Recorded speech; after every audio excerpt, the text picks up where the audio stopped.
Yeah. We are back. We are back. November is here. Like I told you, it'll be November in no time. Let's get it. And here we are. Yeah, it's a big day in world history. We're on the eve of a historic election tomorrow. Yes, we are. So first and foremost, make sure that you go out and please do that. Whoever you can vote for, whoever you want for. Please do that. But I think it's important to vote not just for the president, vote for your local judges, vote for your Congress people, vote for your senator, vote for whoever's on the ballot. Yeah. Vote. Pay attention. Hold the elected officials accountable. Get politically, educated. Educate yourself on civics. It's vitally important. And I'm glad you said that because there's still time. Like there's still tomorrow. If you didn't do early voting, great. There's still time, right? Yes. Like tomorrow you can cast your vote. It takes you nothing to maybe take an hour, 2 hours out your day, maybe an hour. Get information on the candidates. Obviously, we know the national election, but there's House seats that are like there's other elections that are happening that you can get information on very fast. And then go out and vote. That's a fact. But today we're gonna have a special episode because we got Jemele Hill, legend, acclaimed journalist and a very big Democratic supporter, and then we have Republican Senator Tim Scott. I see what y'all did.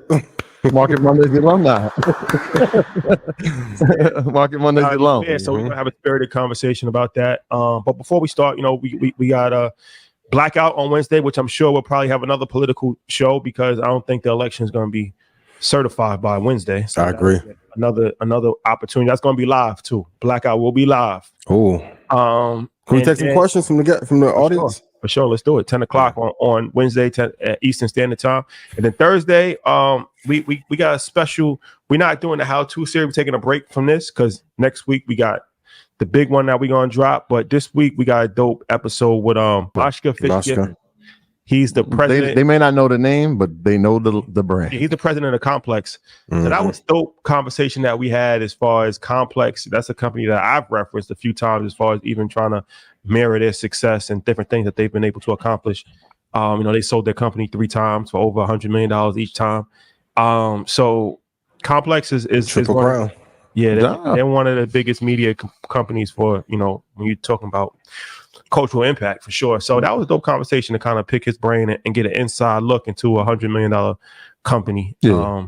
Very rare opportunity. It's always interesting to sit on the other side of the table and watch somebody or a brand that you've admired on this journey and hear how they were able to integrate vertically, but also the role was reversed a little bit as he's watching us move in this space and he's trying to get pointers from us, like how you guys doing this from a social media standpoint. Yeah. So it was like a learning lesson on both sides. It was a dope conversation, and I know they got their event this weekend, or is it next weekend? Next weekend. I think next weekend. Yeah. Next weekend. Yeah. Out in Vegas. And shout out to everybody else in Houston.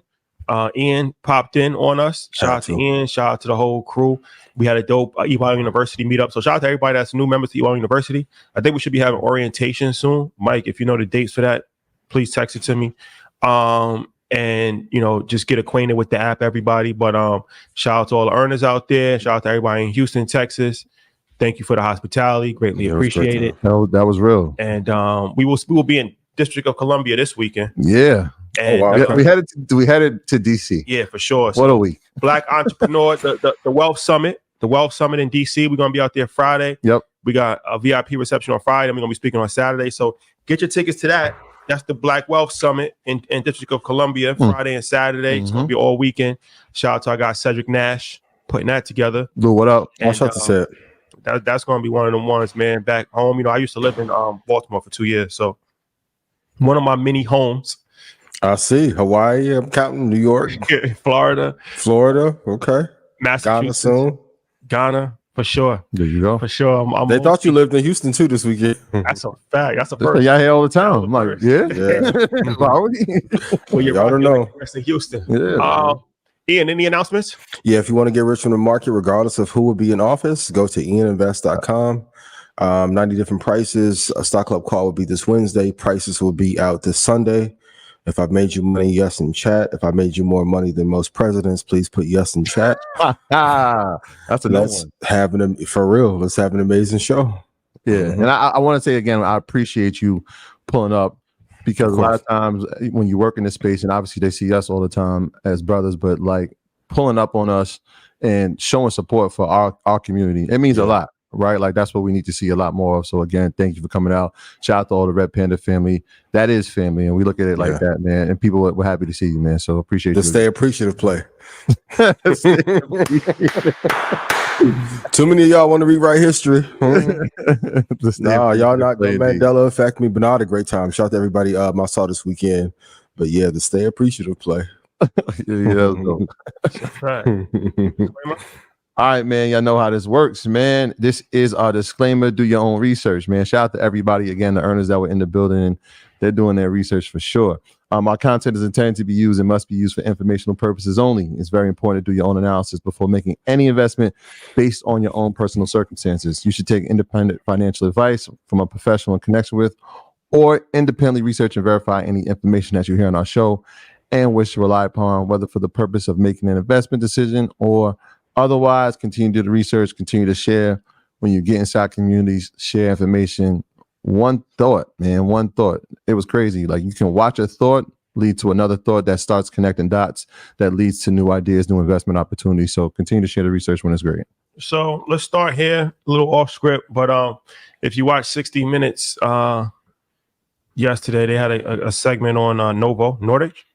And so people that are not familiar, Novo is the company that produces Ozempic. Mm-hmm. Yep. And they're from Denmark. They're a Denmark company. So it talked about how the success of really Ozempic has skyrocketed the stock.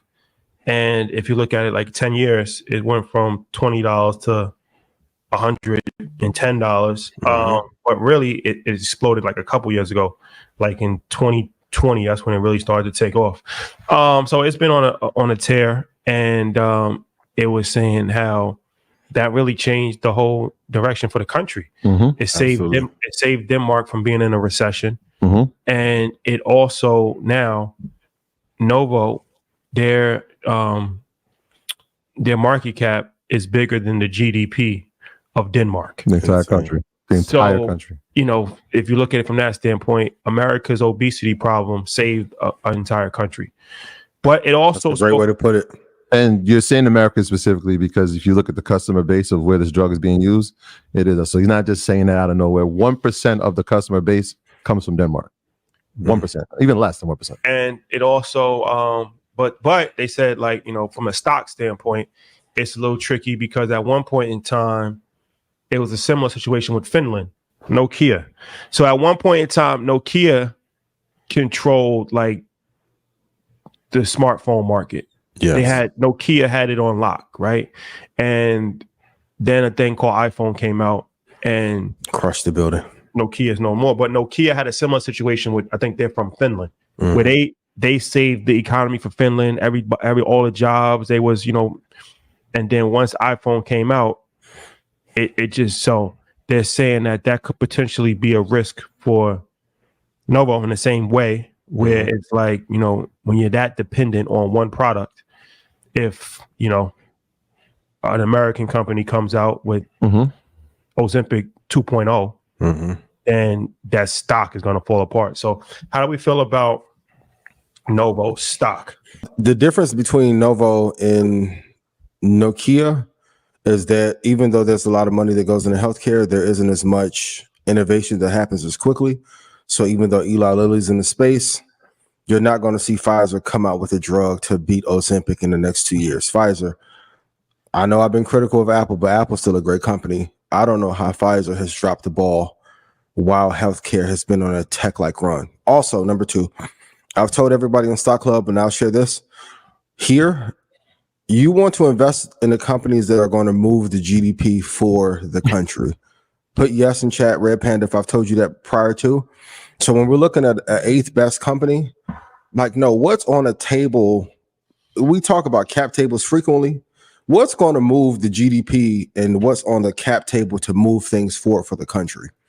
Novo is one of those ones, and they innovated at a time when everyone was trying to come out with weight loss drugs that were not working. They've done incredibly well. Will they have some competition? Yes. But for the next 2 or 3 years, I think they'll absolutely have a great run.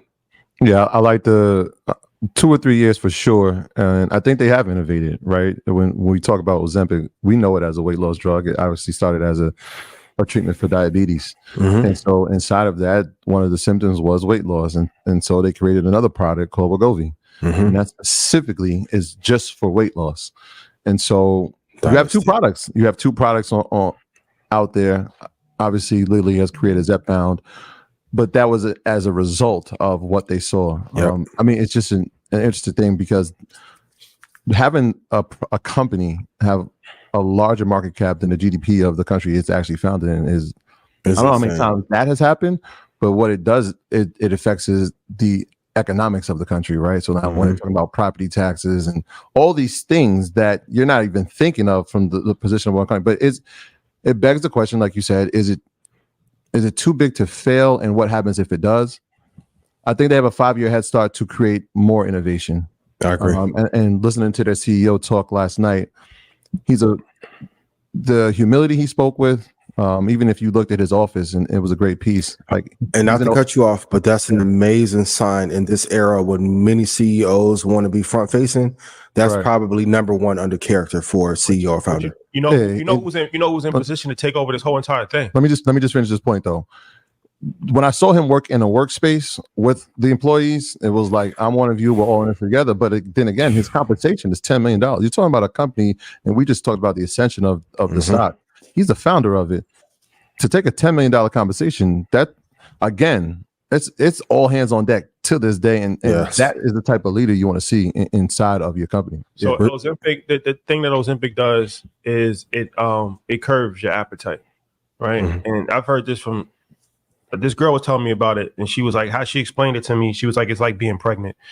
You're always hungry, but as soon as you eat, you feel like you want to throw up, so you don't want to eat, right? That's interesting. On Ozempic? Yeah. Okay. So you eat less. Long story short, and that's been a thing. Even remember before when they was doing the gastro bypass surgery, that was to shorten your stomach to make you eat less.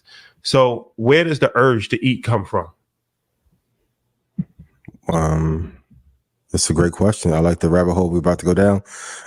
It's a biological response, but are food companies in America triggering it to happen more often than it should? Potentially, for sure.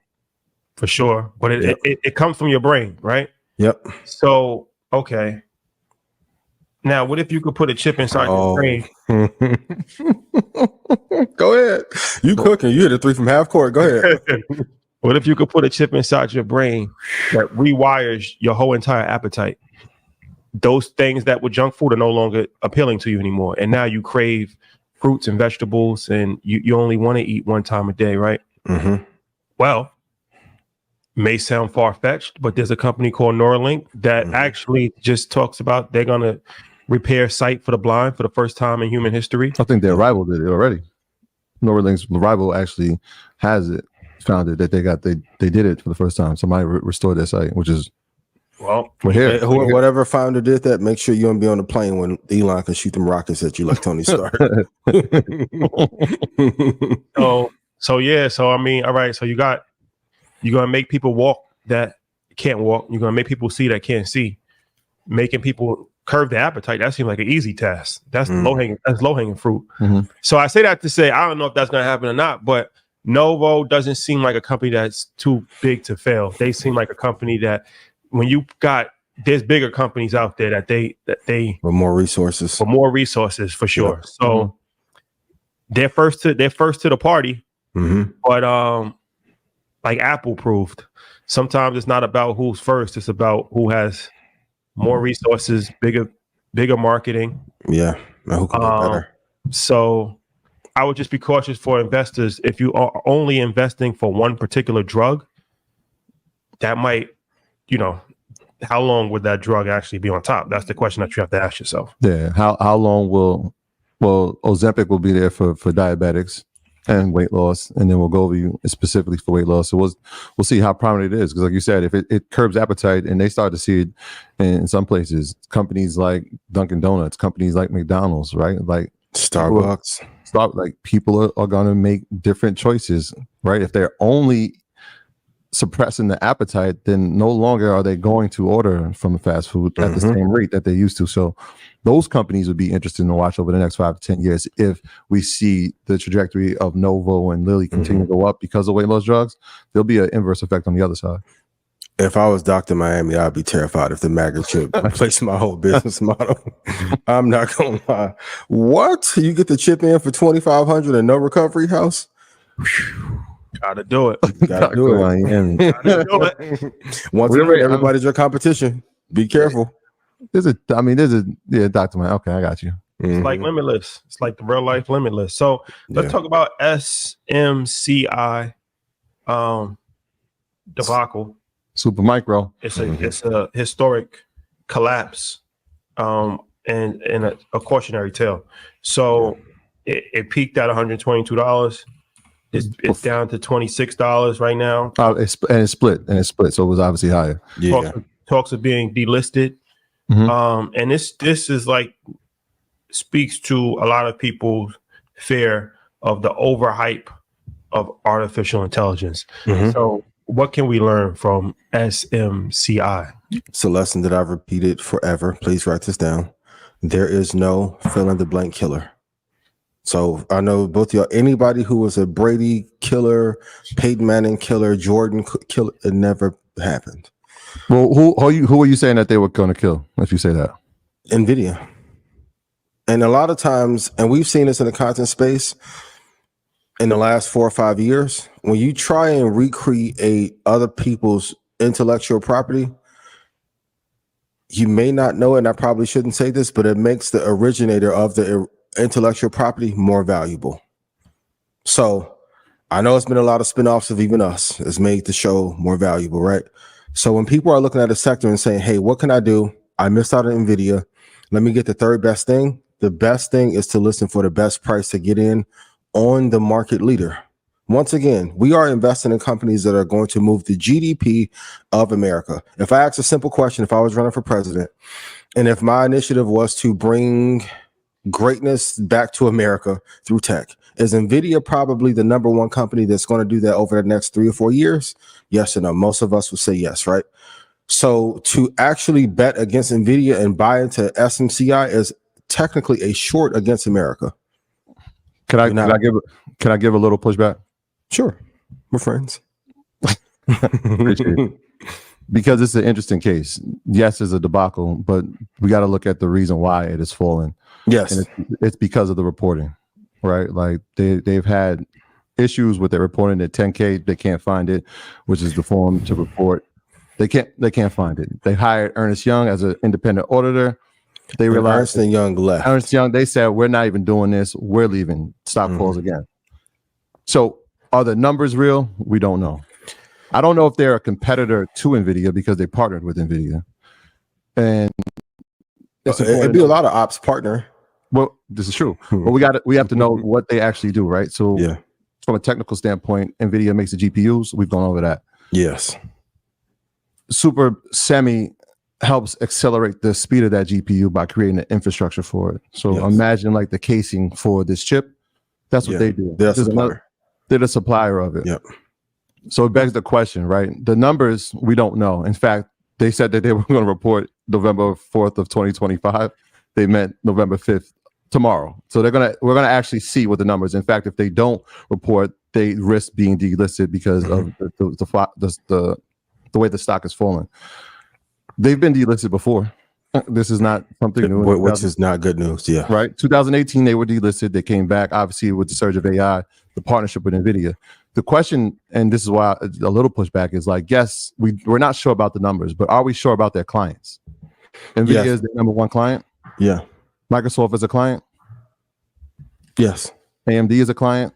But for how much? Yes, they all are. I agree. Right. And so if they're ordering at that rate, right, and NVIDIA, Blackwell still hasn't come out, right? Well, it hasn't released. Soon. Yeah, soon. And it's already talked about it's being sold out.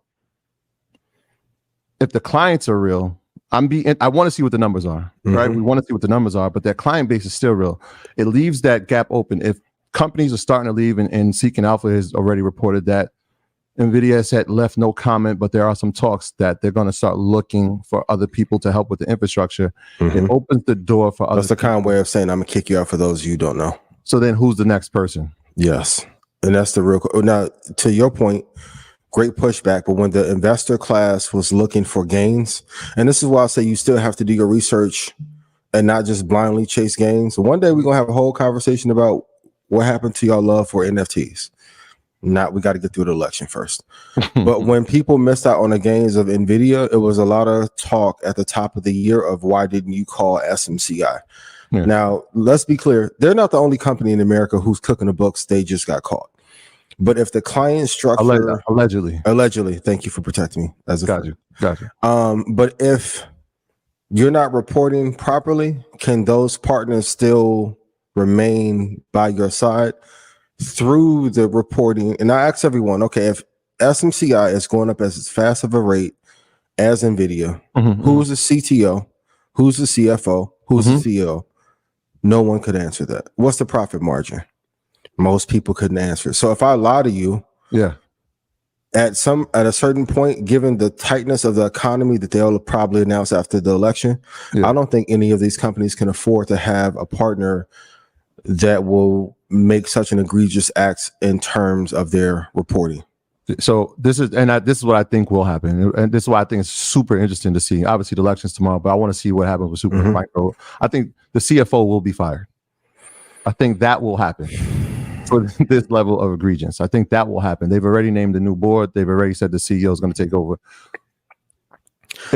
But if it is the primary client, if NVIDIA is its primary client, and we're still seeing growth inside of NVIDIA, and we already are expecting it. And you can see the price targets are getting raised. I know they report on the 14th.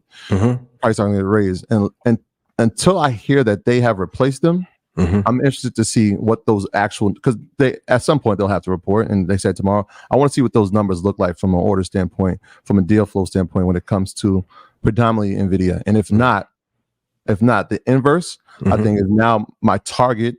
And you can put this in your watch list. My target now is Dell. I think Dell, which is another infrastructure company, if we look at Super Micro, has had a great relationship with the White House for a number of years. Yep. I think that is the new target. If we hear that they are no longer partnering with Super Micro, I think NVIDIA and Dell, I will watch that closely. Let me ask you a question. If I told you guys for 3 years that I made $16 million a month, and it came out to that I just made 2. Even though 2 million is a lot, the fact that I lied about making 16 a month will probably get me uninvited from some dinners, right? It's the trust factor. So if you're in the hottest space on earth, why would you split the stock at your apex? And then you lost the 10. But is it indicative of the space? No, it's indicative of them. Okay. We'll monitor the situation. So I wanted to do something because I know we had a lot of people come. Shout out to everybody that was in Houston, and I realized that there's different people that have different experiences some people are just getting into investing. So I wanted to kind of do something for people to have as a reference point that they've never, like if they've never got in, or if they're still trying to figure out like this investing game. Gotcha. So put together some 10 commandments for investors, the 10 investing commandments that I think can be a good reference point for people to always think back to. So rule number 1 is to buy low and sell high. Vitally important. Yes. Most people do the exact opposite. They buy high and sell low. You got to have patience. You never buy at highs. We talk about this all the time. Wait for pullbacks. And if you're selling it, sell after you've made substantial gains on your investment. So buy low, sell high. Number 2 is buy and hold. So yes. Ian's big on that. Whether it's real estate, whether it's crypto, whether it's stock, if you buy good assets, you have to hold it for a long period of time. The short flip is going to be quick money, but the real wealth is in buying and holding. That's vitally important. Diversification. Thou shalt diversify. Now, some people will say, diversification is for people that's not well versed. But when I say diversification, I'm not just talking about just in stocks. I'm talking about just in investing, period. So it's like real estate. Talk about it. Crypto, business. You can't put all your eggs in one basket. That's vitally important. So commodities. Thou shalt diversify. Thou shalt invest with patience. You have to have patience, because if you invest in with no patience, you're going to get washed out. And that's done on purpose a lot of times, especially that happens in crypto all the time, where the whales will wash you out. They'll drop the price on purpose, and then you get scared. You sell your position. So you have to have patience. That's vitally important. What number was that? Number 4. That could have been number 1 for me. Number 5. That's a good point. Thou shalt understand what thy invest in. So never invest in anything that you don't have a good understanding in. Like NFTs? Yes, exactly. If you don't understand it, stay away from it. Warren Buffett said this 20 years ago. Never invest at the top. Thou shalt never invest at the top. No matter what market it is. No matter what. You gotta wait. You gotta wait for a pullback. That Rolex market is in shambles, not to cut you off. Everybody else paying $50,000 for the little Bay Rolex. Authorized dealers only. That's a fact. Yeah. That means, look, when you see the fit, and that's given to you, 52-week high, look at it. For a reason. There's a reason why they show it. This is important. Thou shalt reinvest profits. That's the real way to gain wealth. So when you're making money, it's not, okay, I invested $1,000, I made $500, now I'm gonna take that $500, I'm gonna buy Balenciaga, reinvest that $500. Because there's a thing called compound interest, which is called one of the wonders of the world. But that only happens if you are constantly just reinvesting periodically, but also reinvesting profit as well. So reinvest profit.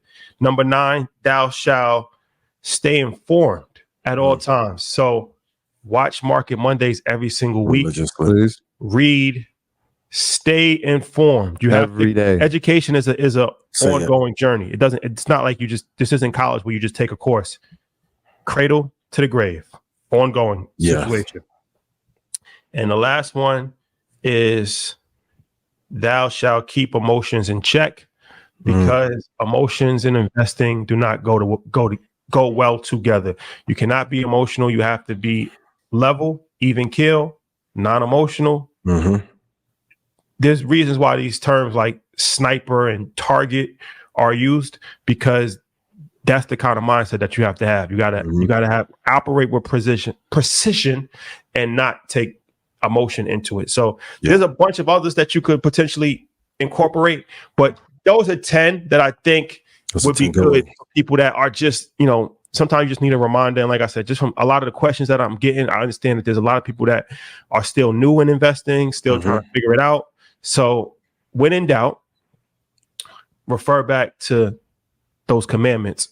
Damn. And you'll have that bread to break up. If not, 25 years. I want to wake up. I thought 2 tech 2 index was gonna fall in there. Well, for sure. When I get my verse next week, number 11. You know what I mean? But even the long-term hold and it being even kill, in partnership. Like, look how long Steve and Bill worked together at Microsoft. Like, all the gains are in the long-term hold. Like when you said diversification, stocks, futures, real estate, business, intellectual property, international exposure, it makes life a lot simpler. Gold, the whole gambit. And then, so before we bring our esteemed guest on, I do want to say this, because being that this is a lifelong journey, right? And so for myself, I was a financial advisor for 12 years before we started doing this. So was this when you lived in Baltimore or Hawaii? New York. No, that's Disney. Life flex. No, that's New York. So we've been doing this for 6 years. So this is an 18-year journey of trying to help people understand finance. Then Troy was a teacher for probably the same amount of time. So he probably an 18-year journey as far as on education, right? So you got to put 15, 20 years in that. So I say that to say this moment that we've kind of poured countless hours into on the education and the finance side, and then with Earn Your Leisure and then Market Mondays, it's been millions of hours done. Been doing this and we accumulated that into one body of work, one project, which is our first book that we're going to come out with, right? So here's the deal. The book comes out January 15th, and it's called You Deserve to Be Rich. Now you can pre-order the book, right? So where can I pre-order it? I'm gonna tell them the whole thing. Here it comes. But we want to do a special incentive. So for 48 hours during this election cycle, for 48 hours, we're giving you an incentive. Anybody that pre-orders the book, keep in mind the book, I think it costs $30 or $27, depending on if you get the hard cover or the soft cover. Troy did an actual option boot camp like months ago, where it was like an hour and 20 minutes, where he gave the whole setup of like, this is like the ground level of everything that you should know as far as like what is an option, a call, put, the difference. It's a whole like foundational training. Yes. If you pre-order the book in the next 48 hours, you will get that video for free. Oh, that's fire. And like I said, the book is like $20. Yeah. But the point is, in full transparency, we need to sell the books in the pre-order state to make it to the New York Times list. That's vitally important. And very rarely do I ask our community for anything, but I would say this. If we've ever helped you in any regards, if we ever helped you make any money, if we've ever helped you, be inspired, if we've helped you buy a home, if we helped you get a stock portfolio, this would be a good opportunity to repay that in some regards. $30. Yes. But it's meaningful. The book is a life-changing body of work within itself. But that's an amazing addition too. No, I appreciate that's that. Fire. So you go to youdeservetoberich.book.com. youdeservetoberich.book.com.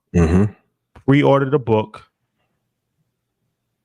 Guys, this is helpful, because if we make it to the New York Times, that opens up opportunities for other people.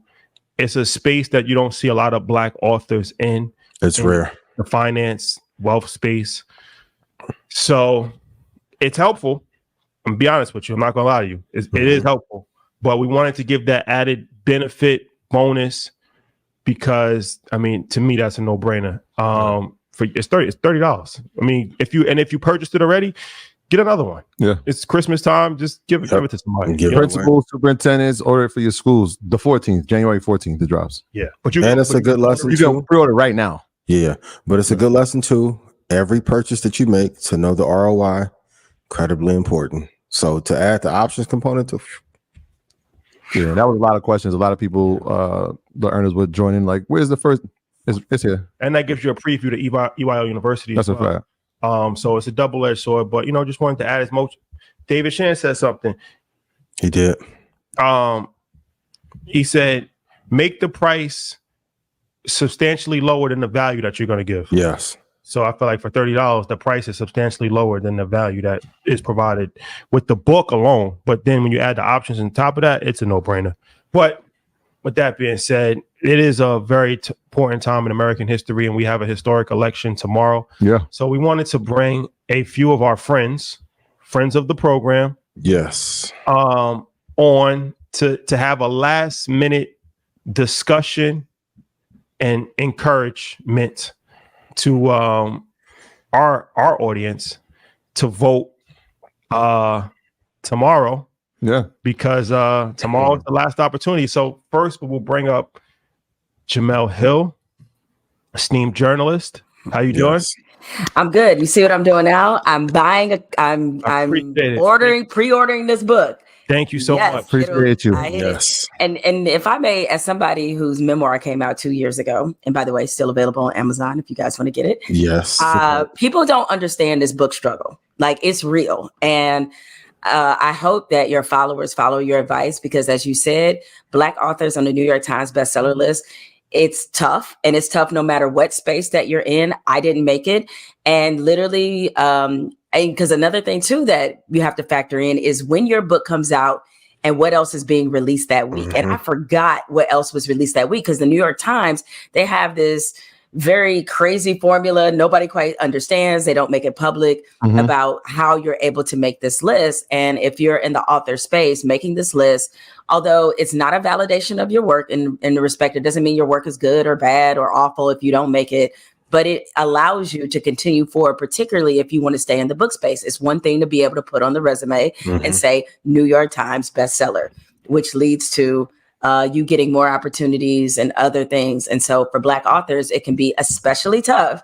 So let me reiterate the message to your listeners that Black people that you support who have books, buy the books for friends. And a little bit of advice I will give to you all that I learned to be quite helpful because I'm often asked to speak at various universities and places. I made a book buy part of the writer. So that also helps if you say, hey, you know, on top of paying what my speaking fee is, y'all gotta get these 4,000 books. Also very helpful. Now, sometimes the New York Times, and make sure that they get them from a local bookstore that the New York Times counts as part of being a bestseller. That's a hell of a gem. Yeah. Thank you. That's my book. The more you know. For y'all. Adds up. Came in guns blazing. So, and then we have to bring our other guest on as well. Senator Tim Scott of the great state of South Carolina. Thank God. I thought y'all were trying to cut the brother out because he's got an R by his name. So I said, man, I got you. I'm gonna look out for you. No. Hey, listen, she gave really good advice as an author. I gotta say, even though it's not my place, her advice was spot on. If you want to be a best-selling author and you're not using local bookstores, New York Times is going to discriminate against your selection. And I will say real time that they have a complex, complicated, and layered approach to awarding the New York Times bestseller. It's not based on just sales. Yeah. It is, in fact, a very interesting algorithm. So in order to get there, you better be using local bookstores or you will be unhappy with the number you sell and how it does not work towards your New York Times best-selling status. Yeah, appreciate that. Noted. All right, guys. First and foremost, welcome. Thank you. Do you guys know each other? No, this is my first. This is my first time. Yes, I obviously know who Tim Scott is, but I have never met him. This is our first interaction. Well, yes, ma'am. Welcome to the show. Let's play nice. One day away.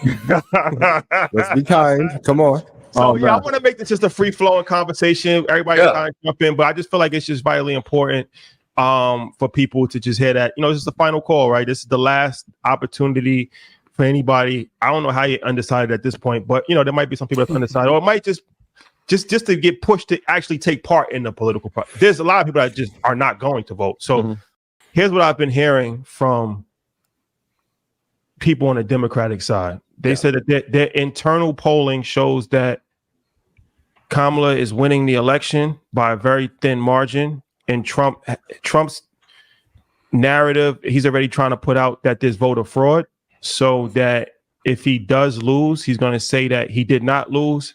He's putting that out there already to kind of taint the election, so it's not going to be certified, with the anticipation that if it needs to go to the courts, and a lot of the Republican, you guys run the court system, right? On the Supreme Court.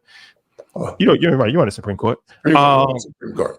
And some of the state courts as well. So is that a fair narrative that I'm hearing, or is that something that is not actually true? I think it's certainly fear mongering a little bit there. If you think about Wisconsin, you think about Pennsylvania, you think about Michigan, you think about all the battleground states, they're typically run by Democrats, not Republicans, number one. Number two, I think the reality of it is that I've been on the ground. Frankly, I did events in Detroit, I did events in Philly, I was in Ohio as well, Wisconsin, Milwaukee, bouncing around Las Vegas, Nevada. And I can tell you one thing, there's lots of momentum, lots of energy on the ground. But at the end of the day, we expect a fair election. And my assumption is based on the on-the-ground experience in the last 96 hours or 4 or 5 days, is that we are in a strong position to bring home the victory. There are a couple very positive signs from my perspective. Number one, Trump is outperforming with women better than Kamala is outperforming with men. So when you look at the divide, Trump's doing very well with men, and Kamala's doing very well with women. Bottom line is that Trump is doing slightly better with women than Kamala is doing with men. And so that is one very important signal. Number two, African-American men. Trump is outperforming his 2020 numbers with African-American men, even though in all 7 battleground states, the African-American male vote, to your point earlier, is actually down a bit. So we're outperforming in a strong and necessary voting bloc for Democrats. If that all plays out, then we are in a strong position to be victorious. The caveat out there is that there is an undercounted, I heard on the news recently, the progressive woman, typically white, is not being factored in as much as she has been in the past. I don't know what that means and how that plays out, but ultimately, based on the amount of information we have today, based on all the polling data that I've seen, we are in a very strong position to do very well in the 7 battleground states, and that will determine the outcome of this election. So you don't, so you're not, so you think it's going to be you don't think voter fraud is a problem? Well, listen, voter fraud is always a problem. The only question is, where is it enough to change the outcome of the elections? I'm not going to concern myself with that. I honestly believe that we're going to have a fair enough election to get the results that will determine the future of this nation. And so, as opposed to really going back and forth on something that none of us will be able to have any say until after it's all done, I'd rather spend the energy on why we need to elect 4 more years of President Donald Trump versus the last 4 years of Joe Biden and Kamala Harris. Okay. Yeah, I mean, this is interesting. He brought, Senator Scott, you brought up a lot of points. You talked about women obviously playing a huge role in this. Massive role. And women's reproductive rights has been a major issue. In fact, 73% of women have voted, say that their right, their choice. I wonder, Jemele, as you see it, from the woman's standpoint, the role, and I'm glad you brought up the progressive women, has enough been done on that side from the Democratic Party, and then from the men's side, right? Like we've talked about Black men countless times on this show. Even when the mic was on during Kamala's interview, she said she's having an issue with men. Has enough been done from men? I guess a 2-part question, and specifically Black men, to engage them to get to the polls and vote. Well, understand in general, Black people in voter participation has been down since, I believe, 2000, since the second reelection of Obama. So, I mean, what we saw in the first time in history, it was that more Black people voted than white people in that election, which was quite amazing. And so since then, there's been a steady decrease, and a lot of it maybe has been a level of dissatisfaction, a lot of other factors, some of which maybe some of us also brought that whole post-racial America stuff, which wasn't quite true. But I would say for women in particular, and I'm speaking both from this personally and as, I guess, if you want to put me in the role as a media pundit. I am someone, I had an abortion when I was 25 years old, and the idea and the thought of this, and I know the usual Republican talking points, is this a states issue now and all of that, but I think we very much know who owns minimizing the reproductive rights for women in this country, and that person is Donald Trump. And I think for a lot of women, especially older women, because if you pay attention to what's happening in Iowa, where Kamala Harris is doing quite well with, are the women who had to grow up without that being a right. And what they don't want to see is things go backwards. And while I know that there has been this sort of wordplay about whether or not there'll be a national abortion ban, where sometimes we hear, where J.D. Vance says yes, and other people say yes that are around in Trump's circle, and he remains non-committal. The fact is we can't afford to take that chance. Particularly when you have 2 more Supreme Court justice openings that'll possibly happen in for whoever the next president is, then you further look at what the other erosion of rights could look like. So for women, this is all very serious. And I think one way that in some ways was a missed opportunity in engaging men on this issue is understanding that this is not just a woman's issue. This is a household issue. This is an issue for the women that are in these men's lives that they care about. And we have seen repeatedly, like with what's happening in Texas, there's just been so much evidence of how harmful this has been, because a lot of these states had trigger laws. So as soon as Roe versus Wade was undercut at the federal level, trigger laws went into place that placed very restrictive abortion bans in places. And you are seeing women dying as a result of this. And so one of the things that I saw recently that at MSNBC did a panel with Black male voters, and they talked to the men in particular who the women in their lives have been impacted by this. So this is a very galvanizing issue for women, but it is not just a women's issue. It is something that men should concern themselves about at all. And with Black voters, period, but especially with Black men, I get it. It's frustrating. And I think the pace of change has been very difficult for our community, period, but especially for Black men. They're looking at, feeling displaced economically, feeling displaced from an educational standpoint. And despite the gains that have been made, sometimes the lack of progress becomes the headline and not looking at how the incremental change has actually happened. And so they feel disengaged. And I've often said to men and to Black voters, period, and I hope to the men that are listening to our conversation, is that the best way to release your power or to give up your power is when people convince you don't have any. And so by that measure, they have some of the disenchanted voters, because I agree with you. I don't think this is really an issue of more Black men voting for Donald Trump. I think this is Black men versus the couch. The undecideds are, versus the couch. But they're definitely, we have to be fair. There's definitely a lot of Black men. It's more. Yes. It's an uptick. So I don't want to disregard that. Yes, I think most Black men. Yeah, I think there's a couple of points. Number one, I was looking down because I was looking up our RBG's comments about the rights, the Roe v. Wade going back to the states. She said there is literally, I'm paraphrasing what she said, there is no foundation for a national ban or national conversation. This really is a states' rights issue. And that is what she said. I wanted to make sure I had that right before I came on the air and said that. That's paraphrasing what she has said in the past, but very clearly, one of the most important progressive justices on the court, perhaps ever, thought of the issue of abortion as a state's issue and not having a national footing. I will say very clearly, President Trump has not just been clear, he's been crystal clear that it should not be a national issue, and therefore there cannot be a national ban on something that is not a national issue. He went further on to say that there are no votes on either side, Republican or Democrats. There are not enough votes on either side to get it done, a national ban. So that issue is an issue that is laid to rest without question. The issue of Black voter participation, but specifically Black men voting, we saw the largest turnout of Black folks in Georgia in the history of the state just in 2022.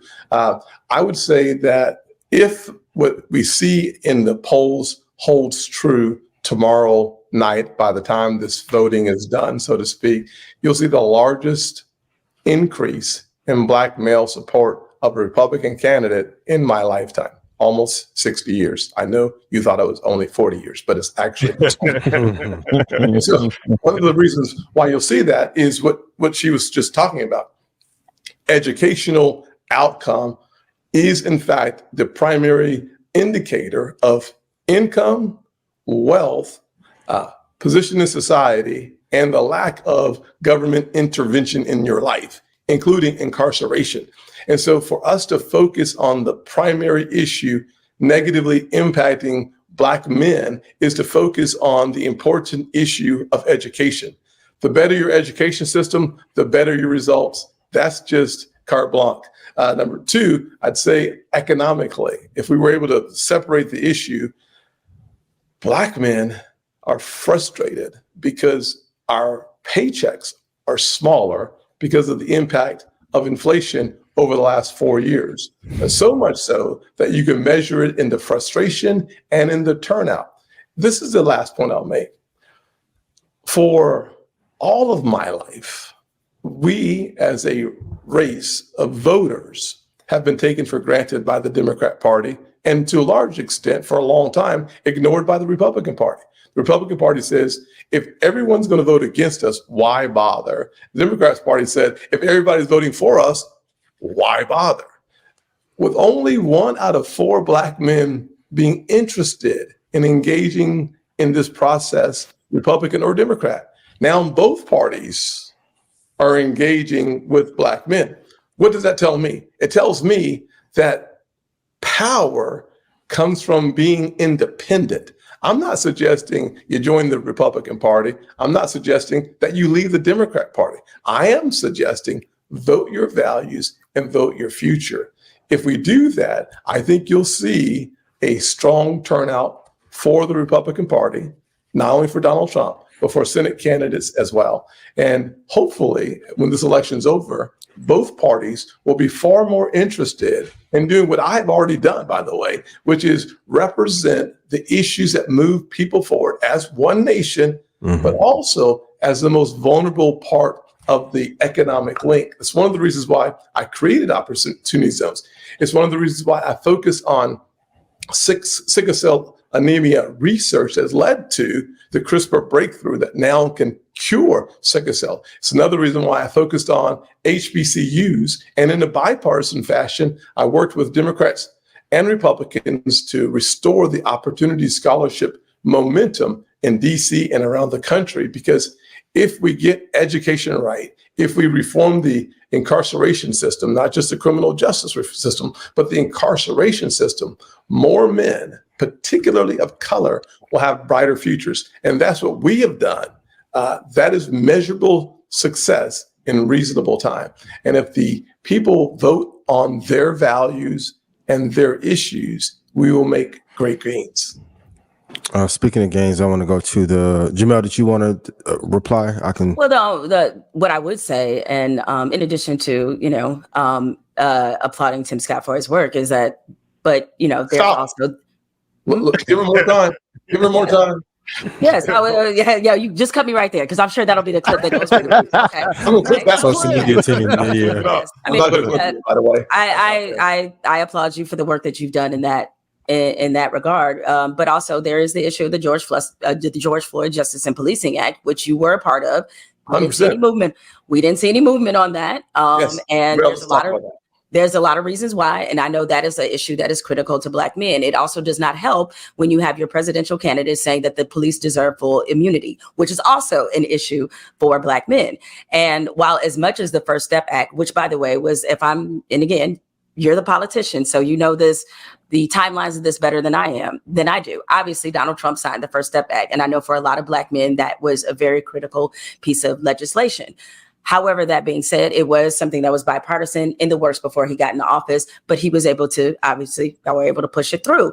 But that being said, you have Bill Barr, who did a lot to try to undermine what the First Step Act was supposed to do. So when you talk about voting your values, either there is a disconnect in what those values are, because those are not the values that I get when I watch your presidential candidate. Is that I get the exact opposite of everything you just said. I get him talking about turning guns on protesters. I get him talking about full immunity for the police. So as much as I would like to say, oh, let's not, what you want people to do is like not take him seriously, or that's not what he means. If I got that's not what he means one more time, it's just like, what's the real vision of the party, particularly as it relates to this issue? Because what I'm hearing at the top is not the things that you're saying. Well, Jemele, I would question what you're saying in light of what we see on both sides of the aisle. That's one of the points I was making. Bottom line is simply this: that when you look at the First Step Act, any president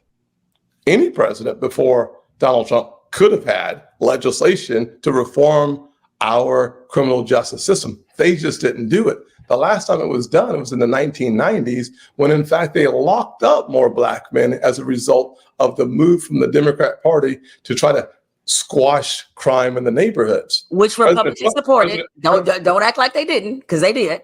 No, but I'm just saying it was sponsored by and led by the Democrat Party. That's something we can just look up. I'm not going to give you my opinion on any of these things because they're really too important to just try to make a political punching bag out of it. I'm suggesting that Donald Trump could have passed on the First Step Act. I'm suggesting that he could have not worked with people in our community like the ACLU and Heritage Foundation and the Koch brothers and media personalities who may not want to be named in this conversation, who we both probably admire and respect. They were at the White House with me when we were about to take the pictures. I said, brother, you might want to get out of this frame. It may not be good for your TV contract. And so he said, you know what, Tim, I'm moving out the frame. And so the truth of the matter is that people coming together should be the way things get done. But you have to have a president willing to push it forward. Talk about unqualified immunity for law enforcement. Never a part of the first step, never a part of the police reform. Never a part. Qualified immunity, always a part of the conversation. Qualified immunity suggests that what happened with George Floyd, he's going to jail for murder. What happened recently in DC, lady getting shot in the face, arrested. What happened in Memphis with the officers beating up the African-American driver, arrested. So we should be careful on explaining the difference between qualified immunity and frankly, unlimited, you just do what you want to do, like it's a wild, wild west. I would not support that. Final point on the police reform, because I spent 2.5 years of my life in this process, so I know it very well. I offered my friends on the other side unlimited amendments to do whatever they wanted to do, even though we were 70% of the bill was right where we wanted it to be on both sides. They walked away. Now, they said we would come back, and to his credit, not their credit, but to his credit, Cory Booker came back, and we still have conversations about criminal justice reform, police reform to this day. We're still working on legislation that we both have in our files right now that we talked about this year. And so the action continues, but many of the members that were there with us have decided to do something else with their time. And so we could go on with that one issue or talk about criminal justice reform or talk about education. But here's the question I keep asking all my friends who happen to be Democrats in the South, in the Black community. It is simply this: are you better off now than you were? And the answer is no. That's why. I think it depends on who you're talking to, with all due respect, because I lost my husband lost his grandmother to COVID. I lost a very dear friend of mine also to COVID. And so to tout, are you better off than now than you were 4 years ago, without the context of us being in a major pandemic, of which the president being Donald Trump was wildly irresponsible with, of which remembering, yes, he was wildly irresponsible. Jemele. Wildly. The tape says that. Wildly irresponsible. Let's just take NBC News, May of 2020, when they said it will take 5 years, if not 10 years, for there to be a vaccine available to save millions and millions upon lives. We said, I was there, we said that is just going to crush the American soul. In less than 12 months and 9 months using mRNA, German company and an American company, and NIH, CDC fumbled the ball for the first 4 weeks of COVID, getting their act together under President Trump's direction to get something done. Absolutely, without question, the most consequential decision made was to allow that public-private partnership to produce a vaccine. Still a controversial vaccine in the eyes of many, many people. But in the end, millions of lives likely saved through that action. We could debate so many issues. Good, but what I'm saying is that when you proposed the question of better off than 4 years ago, 4 years ago, I would have liked not to have lived through the time of not being able to leave my house. And there were economic factors that obviously influenced what some of the pricing was then. And so when we tell the story about what things looked like 4 years ago, we need to tell the complete story in the full context. Mr. Because Tim, do you have to leave, Tim? Yeah, I've got a TV interview and right this second, so I have to go to but let me just close with this, even though I'm going to irritate my team real quick here. But at the end of the day, I hope Jemele and I come back after the election and have a flash debate about future issues and initiatives that will have a positive and negative impact on our community.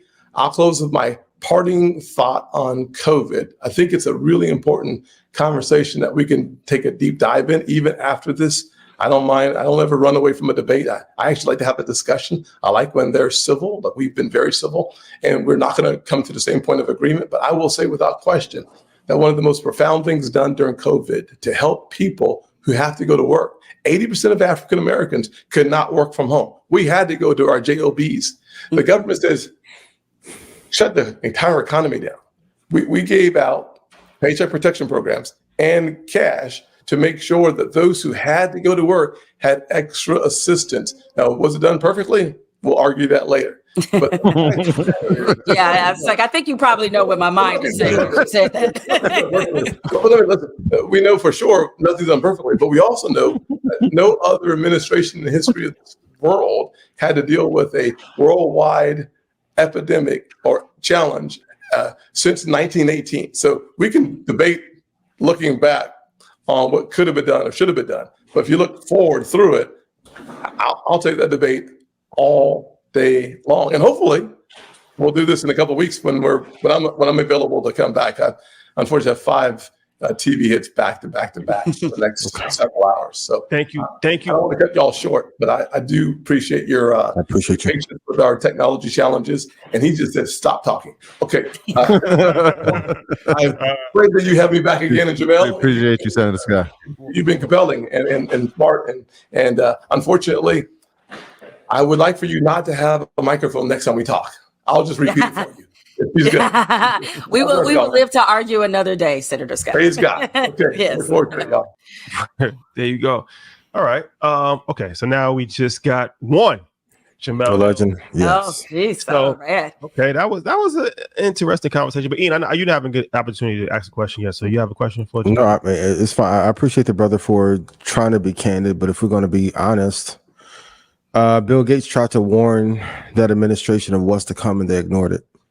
So I get. And then he also kind of conveniently left out the fact that one of the first things that Trump did in office was get rid of Obama's pandemic response team. So when I was talking about irresponsible behaviors, wildly irresponsible. Yeah, it was wildly irresponsible behaviors that accelerated unnecessarily a lot of people dying. And that's why I made sure to mention those that were close to me. And so when we talk about this conversation of are you better off than you were 4 years ago, I understand where people are coming from. They're looking at the economics of it. We know gas was real cheap. Well, why was gas real cheap? We weren't going anywhere. Why weren't we going anywhere? We were in a pandemic. And there was also some decisions that Donald Trump made as president that actually led to eventually what became the high gas prices. And we, of course, know what happened with inflation. Clearly, you guys, I mean, you're our economists. You understand the flow of money and the supply chain, and what everything did was a cumulative effect. And I very much feel that. And I understand why people would look at their lives and say, hey, it's not better than it was then. But my challenge to people is think about where we'll be 4 years from now or 10 years from now, because you can't make a decision to vote in this election based off what happened 4 years ago, in the sense of thinking that's what you're about to get, because the policies are on the table from both candidates. Mm-hmm. And there is a reason why every notable economist has said without question, Kamala Harris's policies are better than what Donald Trump is proposing. And I'm just going about what the facts are. I wanted to ask him that. And I wanted to ask him, just this, we could just have a group discussion about this, where I feel like, so Tim Scott's interesting because he's a very intelligent person and he has charisma. And so it's like, when I first got to have interactions with him, he was completely different than what I thought. And we met him in person. The sound bites that they play on television, they don't really do him justice. But then also Byron, he's cool dude too. He seemed like he was intelligent. Mm-hmm. So I'm seeing, aside from the Republican Party, that I'm like, okay, these people are intelligent people. They're saying things that make sense. It's understandable. But then when you see just that racist aspect of it, from the comedian to they keep talking about DEI.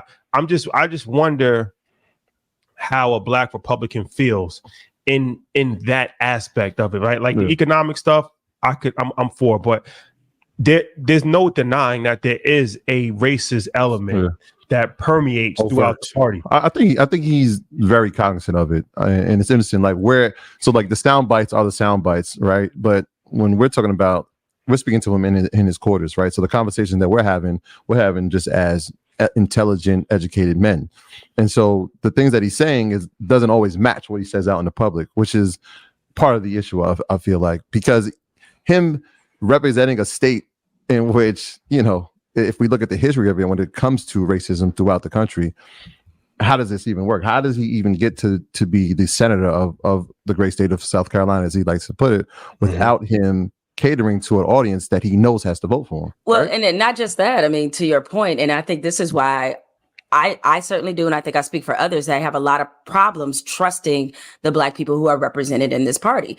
It's one thing if you want to sell the economics, which frankly, to be honest, we've all seen the numbers of what the economy looks like under Republican presidents versus Democratic presidents, and it's decidedly better under Democratic presidents. But putting that aside, where they lose people is that obvious racial things they try to minimize, dismiss, or they join in on. See, because I've seen what Byron Donalds has done, and I'm with you. I could easily see him in a one-on-one conversation being like, oh, okay, I get it. I understand this dude, but they're willing to sell that part out for the access to power. And I cannot trust somebody who's like that.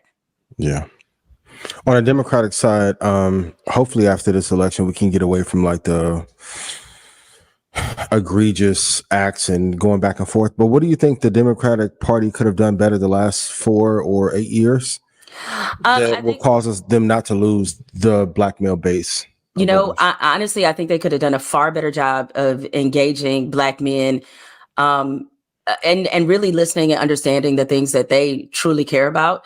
I think that engagement does come, but it just comes in pockets and it's not consistent. I agree with something Roland Martin said, and he's right, is that I think they have listened to far too many white Democratic strategists about how to talk to Black people. I think they've also missed the mark in not understanding that our community is not a monolith. And even though, you know, we always say it within our own community, yes, we have shared experience. We have shared, obstacles we've all had to overcome, and we can certainly relate from that level. But there is a very big difference between how I might think as a Black woman who's college educated versus what a Black woman who is not college educated, how she might think, or how a Black man who's an entrepreneur might think versus a Black man who's working for the federal government. And I think they didn't do enough to understand and appreciate those nuances. And so when it came time to engage our community, it was just in a way that was very cookie cutter, that didn't feel quite as personal, if you will. And I'm going to put some of the responsibility on us as well, is that we cannot afford to wait for election season and then want to try to catch up. That the thing about voting, it is just a tool. One, we have to understand that there's no president, Republican or Democrat, that can come in here with a magic wand and wipe everything away. It's not going to happen. But voting is a lifelong responsibility. Civic duty is a lifelong responsibility. And I think some of us, particularly at the local level, have become so disengaged and the turnout is so bad that we've allowed things to happen in our community that have allowed the accountability element of politics to practically disappear. See, the one thing you can notice about both of these parties is very different. Republicans need less voters. Democrats need more voters. So that should tell you something about the strategy and why you voting and taking yourself out of the process is not a good practice. Well, actually, let me follow up, because you did put a post on your page where, who was it, Umar? I think Dr. Umar was talking about holding a vote, right? Not voting. Right. And you pretty much said that that's a bad idea, right? Okay, so let me play God's advocate on this. So, I like that you said that. I like you changed it, because the devil don't need no advocates. You're right about that. That's a fact. They working already. Yes, busy. They already working. So, all right, let's look at this. Let's look at this from a different standpoint. If we know that the Republicans are going to win white men, we know that. We know that they're going to win white women, right? Mm-hmm. Their numbers are increasing in the Hispanic population. I'm not sure what it is, but it's probably around 40. They're probably going to get 40% of the Hispanic population, which is more than they've gotten ever, probably. That leaves two groups left, right? Black men and Black women. Black women, overly sized amount, 90-something% is going to vote. And even Black men, overly sized amount, 85%. But 85% is still a drop off from like the 90% that they would potentially get, right?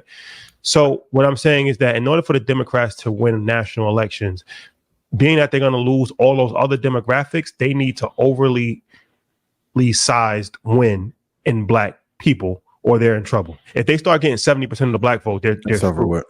So with that being said, if people do hold their vote, right, and there's less turnout from the Black community, that's going to impact Democrats more than Republicans. Some would say then it would be a sacrifice of this election, which would be unfortunate to sacrifice any election. But let's just look at this, take emotion out of it. Let's say, okay, you sacrifice this election and you lose this. It's like tanking. It's like tanking. You come from sports. It's like tanking a season to get the number 1 draft pick, right? You tank this election. You teach the Democrats a lesson. They realize that they lost because they didn't get enough Black votes. So their only opportunity next time is to overly size their effort to try to galvanize the Black votes. Now they come on promises that were made, promises and stuff that they didn't have to do before because they was already going to get the vote. But now you've taken that away from them. So now their only opportunity to get that vote back is to fight even harder. That would actually, in some way, justify not voting. So I get the strategy. I'm going to add to that, but go ahead. Go ahead. No, you go ahead. No, because I'm thinking, yes, that could be the case, or they could just look at it and say, hey, there are progressive white women that we can go out and get. Bingo. Right? They're trying to get that. Well, that's the approach. They're going to be. That's the number one campaign thing is reproductive rights. All right. That reproductive rights is for white. So here's women. the thing. That no, number, it is not for white women. I'll get to that later. that number can pretty much offset the Black males that you may lose. And so if they're looking for that demographic, right? If they're looking for a younger, progressive, more liberal, that might be the approach. Whereas they may see more of an effort to do it because it makes more sense for them for this year, but even long term, right?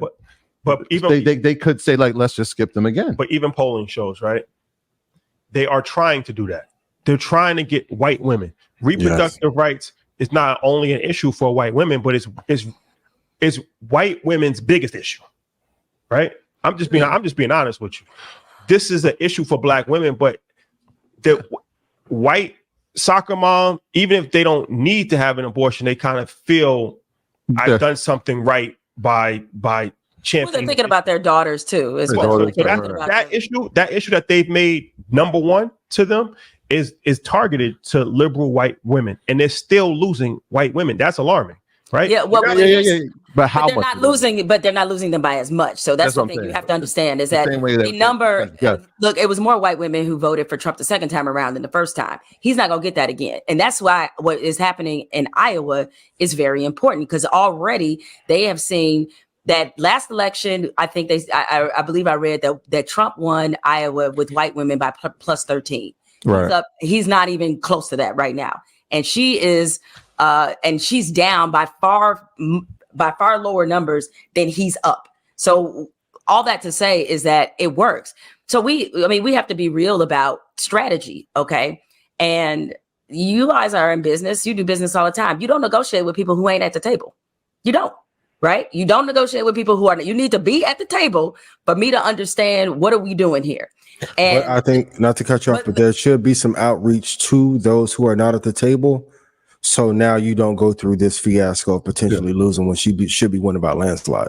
Yeah, but here's the other part of it as well, is that what I would guess, and I don't think we also have to remember the inroads that Black people have made in the Democratic Party, and I think it would be sort of foolish to abandon those when we actually have a path to leadership. I say this all the time because I feel like Black voters get insulted a lot when they say, oh, we just automatically vote Democrat. We're not automatically voting Democrat because we just love the Democratic Party. Where a lot of us, majority of us vote Democrat because it provides the pathway. It's through the Democratic Party that you got your first Black president. It's through the Democratic Party that you got your first Black female Supreme Court justice. Like, we know the history of what this party has been, and that's where the pathway is. You look at leadership now, you have, Wes Moore and Garland Gilchrist and Hakeem Jeffries. Like, the Black male leadership is in the Democratic Party. Black leadership, period. That's where it is. That's where we think the pathway could be. What would likely happen is my guess is like the Democratic Party, if they lost the Black vote in any significant number, I think there would be outreach, and yes, they would feel it, but they would also do probably what you've seen the Republicans do. And Tim Scott just said it, kind of in the conversation, that Republicans have been able to win elections without even reaching out to us at all. at all, like having no plan, no agenda, no policy, nothing. And they have still been able to win elections. So what happened? They just doubled down. It's like the party analogy. It's like they just doubled down on the people in the party. But we know that Lyndon Johnson's the reason why Black people vote Democrats, right? Because before that, Black people was actually voting, a lot of them were Republicans. Right. And the party looked different too. And you know what he said, right? Right? You know what he said, right? Yeah, about if I can convince. He said, I'll have these niggas voting Democrats. Oh yeah, that one. I thought you meant if I can convince the lowest white man, that one. Okay. Oh yeah. So he said the civil rights thing, once we do this, we'll have these niggas voting Democrats for the next 60 years. Correct. So what I'm saying is that the Republicans didn't necessarily need to reach out to the Black vote because it wasn't part of their strategy. It was always part of for the last 60 years, it's been part of the Democratic strategy to have the Black vote. That's part of the stronghold, right? So it's like, this is your core constituency group. You got to really treat these people really well. It's like you take care of your customers. It's like a restaurant, right? Like the people that's not coming into your restaurant, I don't care. They're not my top priority. But the people that come to my restaurant every single day for lunch, I gotta take care of them, because if they stop coming, then I'm out of business. I'm out of business. Yeah, I might be out of business. If we stop coming, the Republicans doesn't really affect them. The Democrats, they're essentially out of business. But I would say this is that the reason why I don't think we should play with this election is that I do think there's something to be said for the fact that is not ever messaging on the other side of things, ever. And by other side, I don't mean just like Republicans. White people never tell other white people to stay home. And you could say, oh, they benefit more. You could say that. But the reality is that especially poor and working class white people do not benefit from shit that's happening in the Republican Party. And they, you know what? They still stay in lockstep because they vote, because they understand the pathway. So while I get it from a strategy standpoint, and I understand why that, people may feel like I may need to teach them a lesson, the person who's going to learn the lesson is you. That's the person learning the lesson. It's not them. Like, Cory Booker ain't going to learn it. Like, I'm going to learn it. You know what I'm saying? Yeah. And so we have to also keep that in mind, but we have to be strategic about our pressure. And I think, like you mentioned, Lyndon B. Johnson, that's a great example. Martin Luther King Jr. pressured him in the civil rights movement, pressured him into making the Voting Rights Act happen. Because once that carnage of what happened on Bloody Sunday occurred, the people saw it and they couldn't unsee it. So the pressure points that we need to make within this political climate have to be with voting, have to be resistance on the outside, and pressuring the people we know we can pressure to get across the agenda that we want to happen. I mean, I just posted this on my Instagram page. A young lady said, I hate that I can't remember her name, is that you're voting for your weakest adversary. That's what you're voting for, right? For Black people, it's Democrats. They're the weakest adversary in the sense that we know we can at least get some conversations had that we will be listened to, and they will have to respond on some level. Like some people call Kamala Harris's Black male agenda pandering. And I say to them, ain't that what she's supposed to do? That's what you want her to do, right? You want her to hear what your concern is and say, guess what? I'll be right back. I got something for you. But the concern could be that if the pandering was genuine, why didn't it happen prior to potentially losing in the polls? Because that's what the overall concern. Yeah, I mean, Biden did have a Black agenda, and a lot of the things that he promised in that he carried out. Among them, again, as we know, was installing the first Black woman to be a Supreme Court justice. That was something he ran on. That was something he did. Student loan forgiveness was another one, and while he wasn't able to get it done in full, the fact is he still got $175 billion in student loan forgiveness, right? And it will continue. The fact is that he promised to increase HBCU funding. He went above increasing it. It has, $16 billion is the record, right? Yeah. He has that, right? And so, I think, and that's what I was saying is that, there's no president that can come home and wipe out everything. That doesn't mean that we stop pressing or pushing, but I think we need to look at the progress as a way to fuel us to continue to demand. Like, we can't stop demanding after whatever happens on November 5th. That demand has to be there, because that's how that accountability remains there. I feel like, in all fairness, and we spoke about this maybe a couple of weeks ago, I know, Rashad, you brought it up, but we're talking about from July 17th to now, right? Like prior to that, it was Madam Vice President, and now it's the presidential candidate. And so I feel like it has been responsive, right? Like you hear the need. Here, let me address the need. I wonder now, as we sit here 24 hours away, what does the momentum feel like for you, right? We saw the news out of Iowa this weekend. We know it's going to come down to some of these swing states, the biggest cities that we poll in. And I say me as our community, obviously Milwaukee is going to be big. Philadelphia is going to be huge. A city that's near and dear to you, Detroit is going to be big. What does the momentum feel like from your vantage point right now? I mean, for me, it feels like, it's a little, for me, I think it's important that I remain a little emotionally distant. And I know it's a very emotional and very personal election to a lot of Black women, because we see Kamala Harris and see her accomplishments, and we relate to a lot of the double standards she's had to deal with, this misogyny, the racism. We understand, but at the same time, I'm trying to be also very realistic and practical about what is actually happening on the ground. I mean, I think there's a lot of people who want to vote, but I also think there's a lot of anger out there. There's a lot of resentment out there. There's a lot of frustration out there. And those frustrations can play out both ways. People have asked me, like, do you think Donald Trump's going to win? I have thought, I got to be honest, I've thought for some time that he would. I started to give myself a little bit of a different perspective once Madam Vice President entered the race.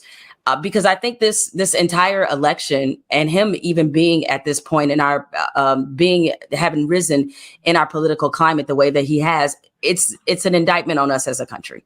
And that's what really, for me, this election is about. Like, we could debate policy, and the policy part of it matters, but this is a question of, like, what kind of country do we want to be? And I don't mean just in terms of gas prices and egg prices. I mean, like, who are we? And what are we trying to be on from here on? And I think that there's very different visions about who that is among the American populace.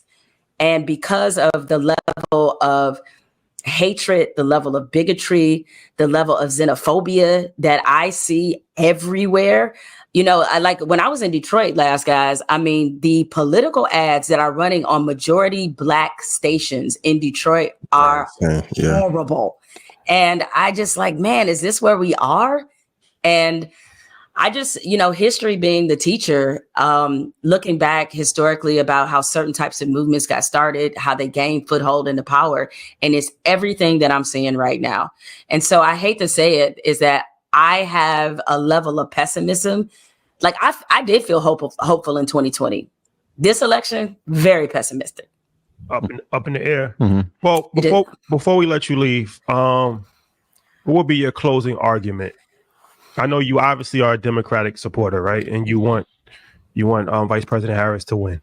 So what's your closing argument to anybody that's undecided, leaning towards Trump, or just kind of one of those people that just don't believe in politics anyway, so they're just like, whatever, it's not that big of a deal. All right, so those are three different messages, in a way. And by the way, I would say I have voted for a Republican before. I've actually voted for a couple in my life. President? For governor. And I'm gonna leave it at that. I'm gonna leave it at that. It's public record. Right. On the local level, I have. Not on the national level, but I have on the local level. So what I would say to the people who don't want to engage in the political process at all, I'm gonna start with them first. A president is being elected whether you in it or not. And so you need to keep that in mind. Politics are happening whether you want to be involved in them or not. And so you need to figure out what is something in your life enough that you care about to show up in that voting booth and say, you know what? Maybe I wasn't totally engaged in this, but when it comes to reproductive rights, I'm just using this as an example. It could be something else. I'm going to show up because I don't want my nieces, I don't want my daughter, I don't want the women in my life to have some senator who doesn't even know how a woman's body works, or some governor that doesn't even know how a woman's bodies work, to have that much influence into their reproductive health. All right. So you got to decide who am I voting for in this election? And hopefully that's enough. Or maybe it's, I don't want somebody who has said many times, because despite what Tim Scott said, who has said many times he supports full immunity for the police. I don't want that to be the right. I don't want that to be the reality. And even look, I mean, we wouldn't be able to get into it. I think qualified immunity is some bullshit, but that's a discussion for another day. Well, we want to get into it, but that's a discussion for another day.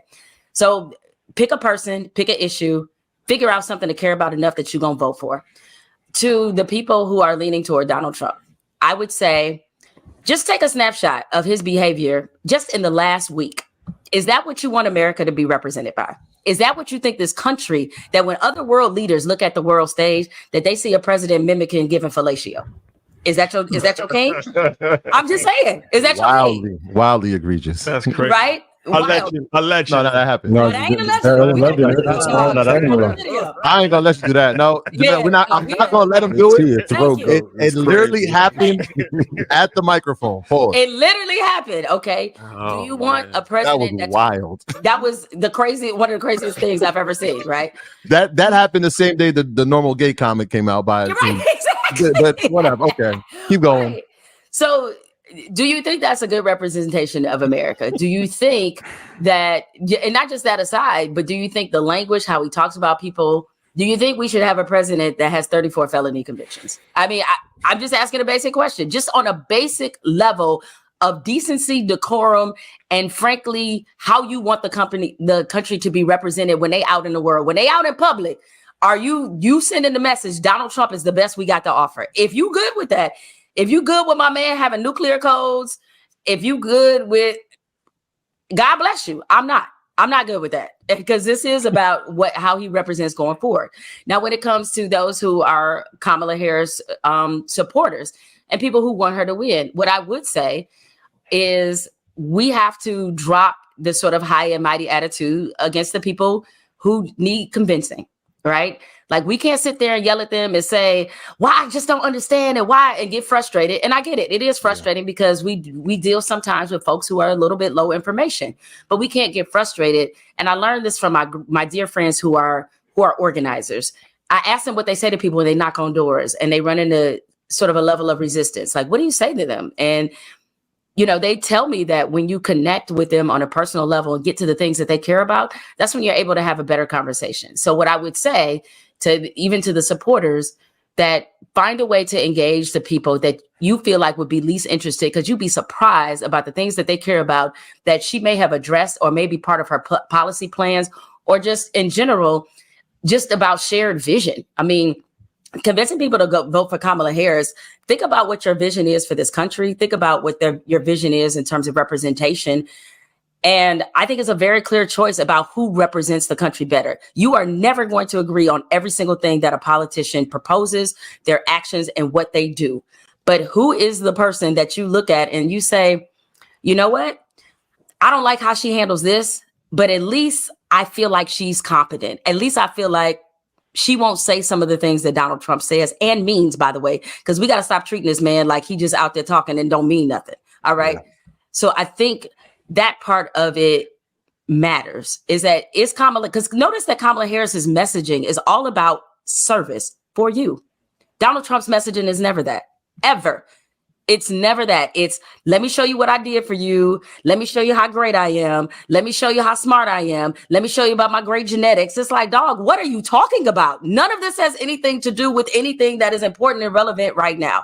So are you going to vote for somebody who is about himself? Because Donald Trump does not have a history of public service. Or are you going to vote for somebody who is actually had to be held accountable by voters at every possible level of government, state, federal, and now at the presidential level? There you have it. And I'm going to say that in mind. I know how people said amen. Thank you. Yes, thank you. Appreciate you doing. Yes, and thank you guys for including me in this conversation. And more importantly, when y'all on that book promo tour, don't forget about a sister. I have a podcast as well called Spolitics, where it covers the intersection between sports, politics, race, culture, and gender.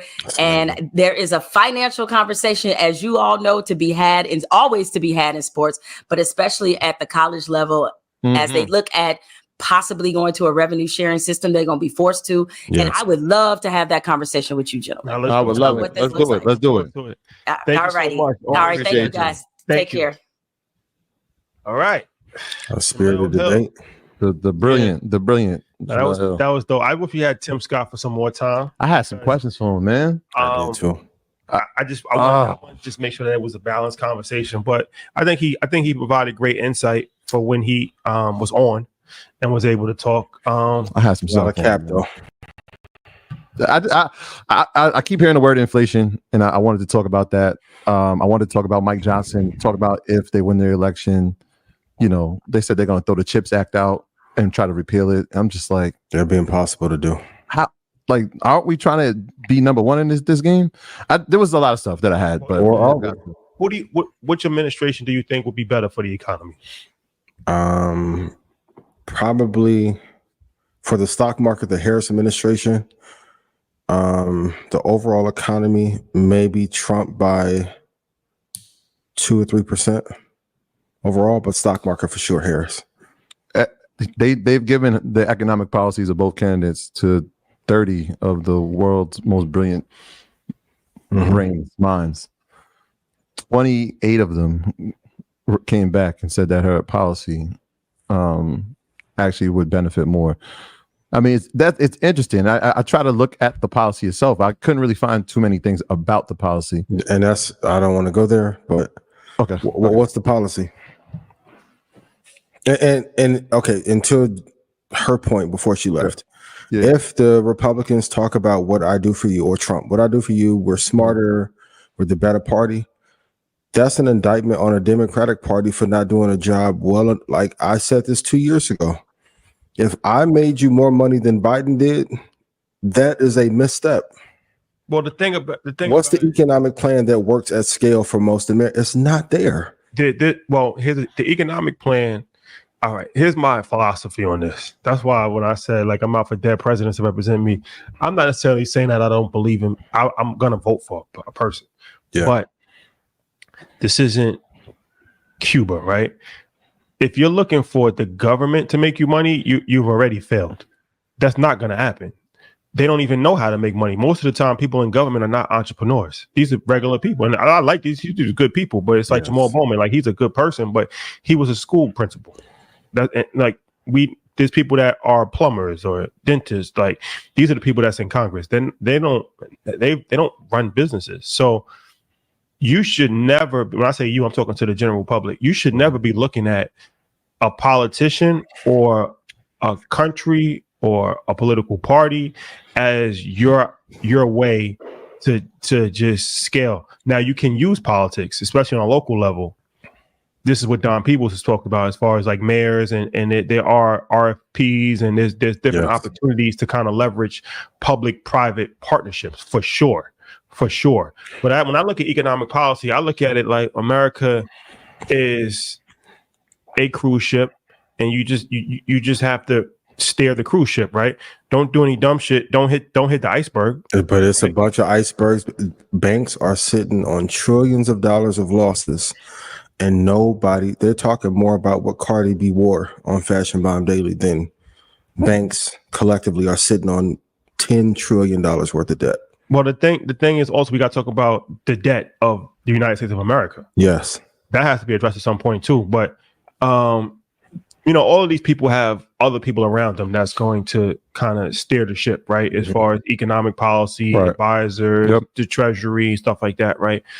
The one thing that I would say with Trump as opposed to Harris is that he seems more aggressive as to doing things. Like, she was seen more open to listening and just following the protocol of what's currently happening. He would seem more rogue, and I mean that could be bad or that could be good potentially, but there's more risk involved. I think that's why a lot of economists favor her, because people that really understand money when it comes to government, they like stable governments. I learned this early.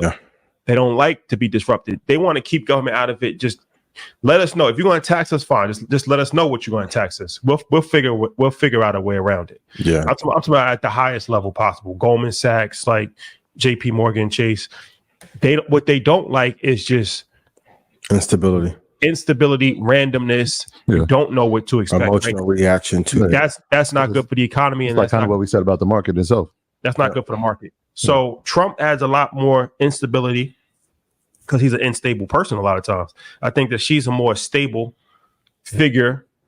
She seems more of a traditional politician. She's a traditional politician. Trump is not a traditional politician at all. So from an economic standpoint, you would probably say that there would be greater odds of stability with her. But now there's this other variable that goes into play. How far would the Republican Party go to tank her presidency? Right? Oh, they're going out of their way. Well, there's some House seats that are up right now, which could also sway things. That's why it's important, right? There's a seat here in New York. I think there's 2 in Iowa. So like the House of Representatives, this is on the ballot as well. So, I mean, it's a big election. I don't want to over emphasize this is the election of our lifetime, but I mean, every election is important. This one's important. In 2028, it'll be important. There's a couple of things that are going to happen either in the next week, right? Either one party is going to have to say, we tried, we got to revamp, or the other party is going to say, all right, that was the message. That didn't work. We've got to find a new person to now lead us. 2016 was actually the most important election of our lifetime because that's when they changed the whole Supreme Court. Or could it have been 2000? No, but it did change in 2000. No, I'm saying if Al Gore defeats George Bush. He did defeat him. They lied about. Right? But that leads us into how many wars, how many catastrophes. We get attacked. For sure. But I'm saying this is for Supreme Courts. They have lifetime appointments. So even a war is going to end eventually, right? These people are going to be in Supreme Court for 70 years. And Supreme Court is one of these things that there's unchecked power. That's the only branch of America that has unchecked power for life. Yeah. Even that was the actual. They say this is the most important election of our lifetime. 2016 was the. That 2016 was important. The most important election. They're both important. Yes, that is three Supreme Court, but even that, right? Like that is something that should be talked about, right? There should be a candidate who's saying like we should put terms on that. They're trying to. But you see what I'm saying? Like we should add to the amount of Supreme Court judges that we have. They've talked about that too. But you gotta force that. Yeah. Force that. For the Democratic Party, I've said it before to everyone who's Black. If you're concerned, if I'm going to turn and all this other BS, I'll see your comments. But if I critique something, I want it to improve. The Democratic Party has to do a better job of keeping promises, building candidates that are trustworthy, and then delivering the promises. The reason why we're here and it's a tight fight, I don't want to win a game on a game winner. If there's 8 seconds left and I got to be a hero, something went wrong. At some point, the Democratic Party is going to have to find a way to do better on delivering on the promises and stop being so fucking afraid of the Republican Party. That old value of how you're going to do things the right way, even from a brand standpoint, I'm not going to mention my competition in every ad to give more relevance to them. Tell me what you're going to do for us. Isn't that? But that's for both sides. Like you're saying that either win or loss, that is the stance that should be going forward. Yeah. Well, let's do this. Okay. Let's talk about some finance stuff, but I want to ask a question. Get you guys take on it from we did a dope interview with the guys at Business Untitled. Shout out to them. Yes. Very dope conversation. Check it out if you haven't. But Mike Novogratz gave some interesting commentary. So from a investing standpoint, if you don't know who Mike Novogratz is, he's a billionaire. He spoke at InvestFest. He's been on Market Mondays. He said that his biggest concern was the U.S. debt.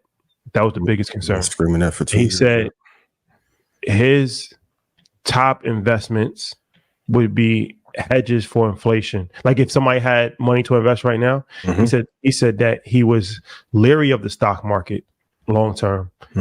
He said crypto, particularly Bitcoin. And Solana on the altcoin side. Yep. And he said gold, I'm assuming. Gold. He said gold. He thinks gold can get to 10,000. Yeah. There was another one he said. What? Tech. Well, he said tech stocks for sure, but he said tech stocks is going to have a crash at some point. Yeah. And then he was talking about like all the different crashes, and he's like there's a spike before the party's over. And he was like, in year 2000, they had fireworks that went from Japan all the way to Australia and everybody. And then the next day, the stock market crashed. Yeah, he said every great party has a hangover. So he was saying that tech still has 2019 it happened. He said tech still has a ride up. Yep. But he said he didn't know it was going to be 2 months, 2 years, 5 years. But he said that eventually the tech wave is going to fall off a cliff. Yeah, him and Dave. I mean, these are just brilliant guys. Just brilliant dudes, man. Like, and shout out to Mel too. Mel's a brilliant dude in his own right. But every great party has a hangover, and so the question is, well, what hour are we in this party? Right? Like, is it after midnight yet? And they were kind of like, I think as far as AI, we still might be in the early innings, but eventually, right? It's going to come to an end. It's going to come to an end. We just got to be prepared. But I mean, there's always opportunities. I mean, there's so many ways you can look at it. Every crisis has an opportunity. Well, let's take this one by one and have group discussion. Gold's hitting 10,000 at some point. Impossible. It's impossible. So I would say highly unlikely. Yeah, time frame's important. 10 years. Let's go if we're going 4 years, no. 10 possible. Could it get to? That's a hell of a return in 10 years. It's 2,700 now. Yeah, 5,000 though. I can see it getting to 5,000. That's almost 3x. Yeah. Will we have a pullback, a deep one? Absolutely. In gold. In tech. 2026. So all right. So gold, we got gold at least doubling. Gold, and it's important to tell people how to invest in gold if that's right. He said through ETFs. Oh yeah, we talked about that. Yeah, so I just want to make sure everybody's like, well, how do I buy it? Where do I buy it? I mean, you could buy physical gold, but then the ETF is GLD, it's Spider. Yeah. We talked about that on Market Mondays, but gold, tech stocks, because tech is what's driving the U.S. economy. That's why even when they put that report out, I forgot what bank, I think it was Goldman Sachs, that they expected 3% on the S&P over the next 10 years. I was so excited. I mean, because really, if you look at it, the S&P is not performing well outside of a few stocks, right? So it's 500 companies and it's like 10 stocks that's driving it. And all of those 10 stocks are, for the most part, are all technology companies. So how long, it's like one of these things, right? Like you can't carry dead weight for but so long. We got some time. So the tech stock craze, how long is this gonna, what's the deal with this? It's going to do incredibly well until late 2026. I've been saying this for a few years in Stock Club. 2027 is when we're going to see hell on earth. And a lot of companies that are not doing, hey, old boy who kept talking to me about Intel. NVIDIA replaced it. I do this for a living before y'all knew who I was. Humbly and respectfully, I'm in a good place. Source Rashad. But I need y'all to stop criticizing because y'all don't read and because you don't actively invest in the market. 2027, we're going to have a dramatic pullback. Could I see a 25 to 40% drop then? For sure. Dropbox just laid off 20% of its workforce. If you are not ALH, you're having a dramatic issue. The Russell 2000 is still struggling. I've been talking about the debt to GDP ratio forever, which has been a major issue. Trillions of dollars of losses are sitting inside of banks and nobody's talking about it. Free Thug, we talked about Young Thug getting free more than that the last 6 weeks. And no one's talking about this at scale, which is a student loan crisis is really big, but what's driving our value and what is our main export? Technology. So NVIDIA will get bigger at some point. Apple, I think by 2027 will be third in terms of market cap. For sure. They think of the 2027. Yeah. Well, let me just run down these numbers, right? Because if we're talking about that, how far can we go as far in terms of growth? Do you think NVIDIA will be a $4 trillion company in the next 3 years? Absolutely. Right? Do you think Apple will? I'll say yes. Yes. Okay. Microsoft? Of course. Right? They're all right. And so then it leads you to, well, if those are going to 4, does Alphabet look like it can get to 3 trillion? Yeah. Alphabet's fucked. I'm going to be real. I think it can. I think Amazon will get there first. Yes. Right? That's $2 trillion. But then Meta's right there at that 1 trillion. TSM is about to be $1 trillion company. Do we see that slowing down? So like that can now jump a few places. And so if we're talking about does technology lead for the next 2-3 years? For sure. Is it going to lead the next decade? But like Rashad said, though, the other company 15 through 498. We still got some ones in there. Reserve player. But why 2027? let's just say, because I'm tired of people stealing. So my mom told me so they couldn't steal. Don't tell everything.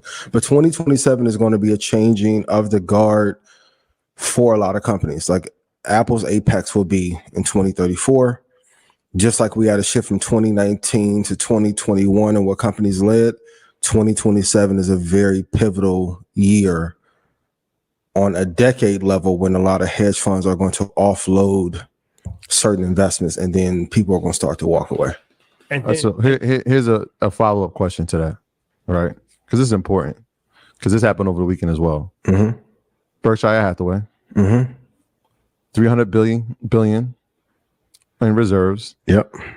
I don't think Buffett, there's a chance he doesn't make it to 2027. There's a chance he doesn't make it to Why the cash pile and the selling of tech, if that's the case? Because when you have that amount of shares, you can't liquidate all at one time. You have to eventually leg out. And also, too, I think he knows something. Okay, if I'm looking at America as a puzzle, the commercial real estate is messed up. No one wants to talk about it. There's maybe 15 companies in tech that are driving all the valuations. Startup scene is in shambles.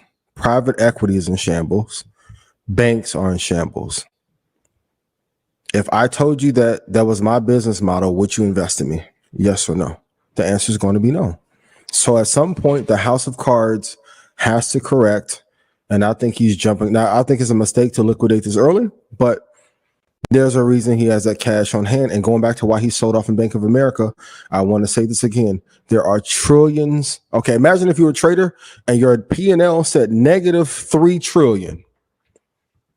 There's 10 banks that are, and for those of you who don't know, the level of losses that are sitting on the books is worse than 2008.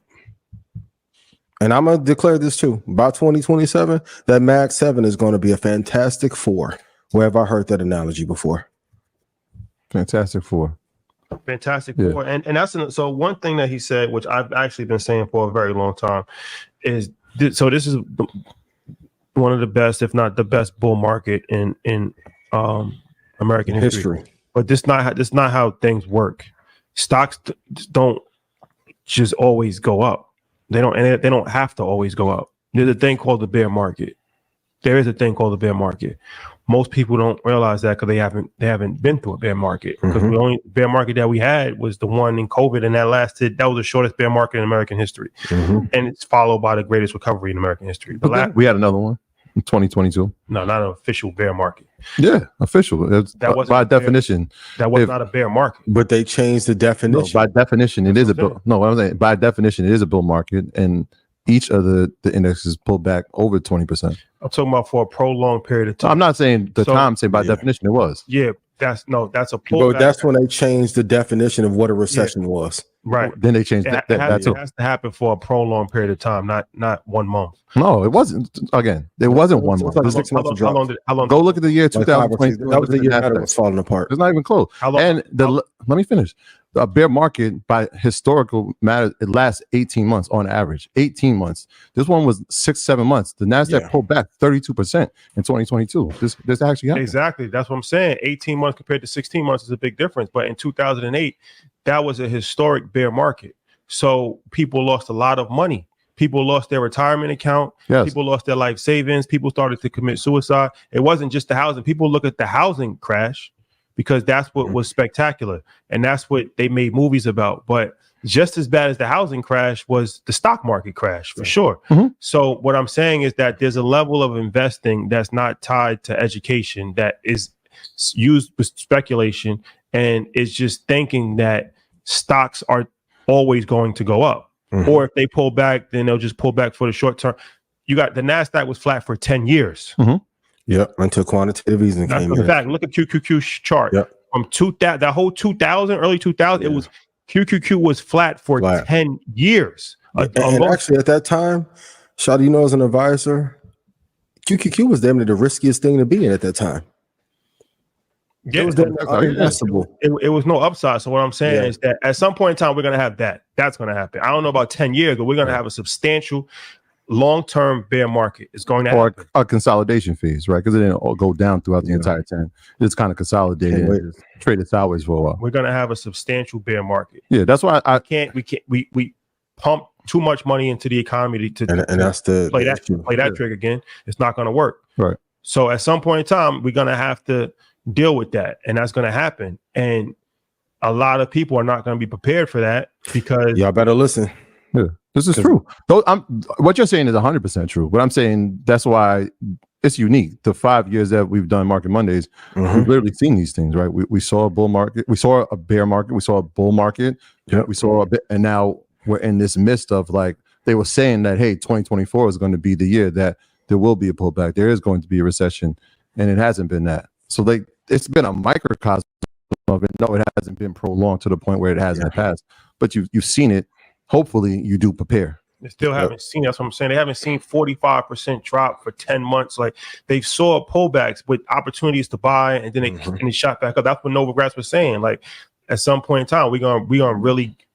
This 2008. It's not gonna last. The party's gonna be over at some point in time. The party's always over. Yeah. There's gonna be a new party that starts. That's the key. People that have that's the key. No, I understand that. That's the key. But what I'm saying is that the people that have knowledge and have patience, that's why the 10 Commandments, they're going to be, but there's going to be people that's going to get hurt. Y'all going to get destroyed not listening. A lot of people's going to get seriously hurt if they're not fully educated and they haven't been watching Market Mondays every week. Like they haven't. Like these are things that are vitally important because it's going to get at some point in time, China's economy is going to overpass America's economy. That's going to happen. And Britain's GDP is already higher than ours. With less debt's GDP. Yeah. So if we still have political turmoil, we have $28 trillion in debt, right? We're relying on 5 companies to save the day. That's not a sustainable model. How housing prices keep increasing, wages are staying flat. It doesn't take a rocket scientist to figure this thing out. And the crazy part, even in one of those sectors that doesn't get talked about enough, war, we aren't innovating fast enough there to keep our edges there. Like, given the fact that we've been in war for so long, Northrop is not doing as well. Boeing is a shit show. Respectfully, these are just jokes written by 85 South. So when I'm on the phone, I'm knocking my shit down. But all the traditional companies that would do well because of war are not doing well. Zuckerberg, loved dearly, but whatever you did to Palmer Luckey, shouldn't have done it. That boy is on your ass. Better go apologize. So, but yeah, in this next crash, I'm not going to be online all day answering all them questions either.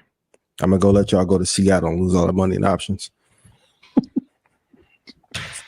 Respectfully. Oh, man. This guy. He was looking at Shake Shack prior to this shit. And then I'm as good as Ian.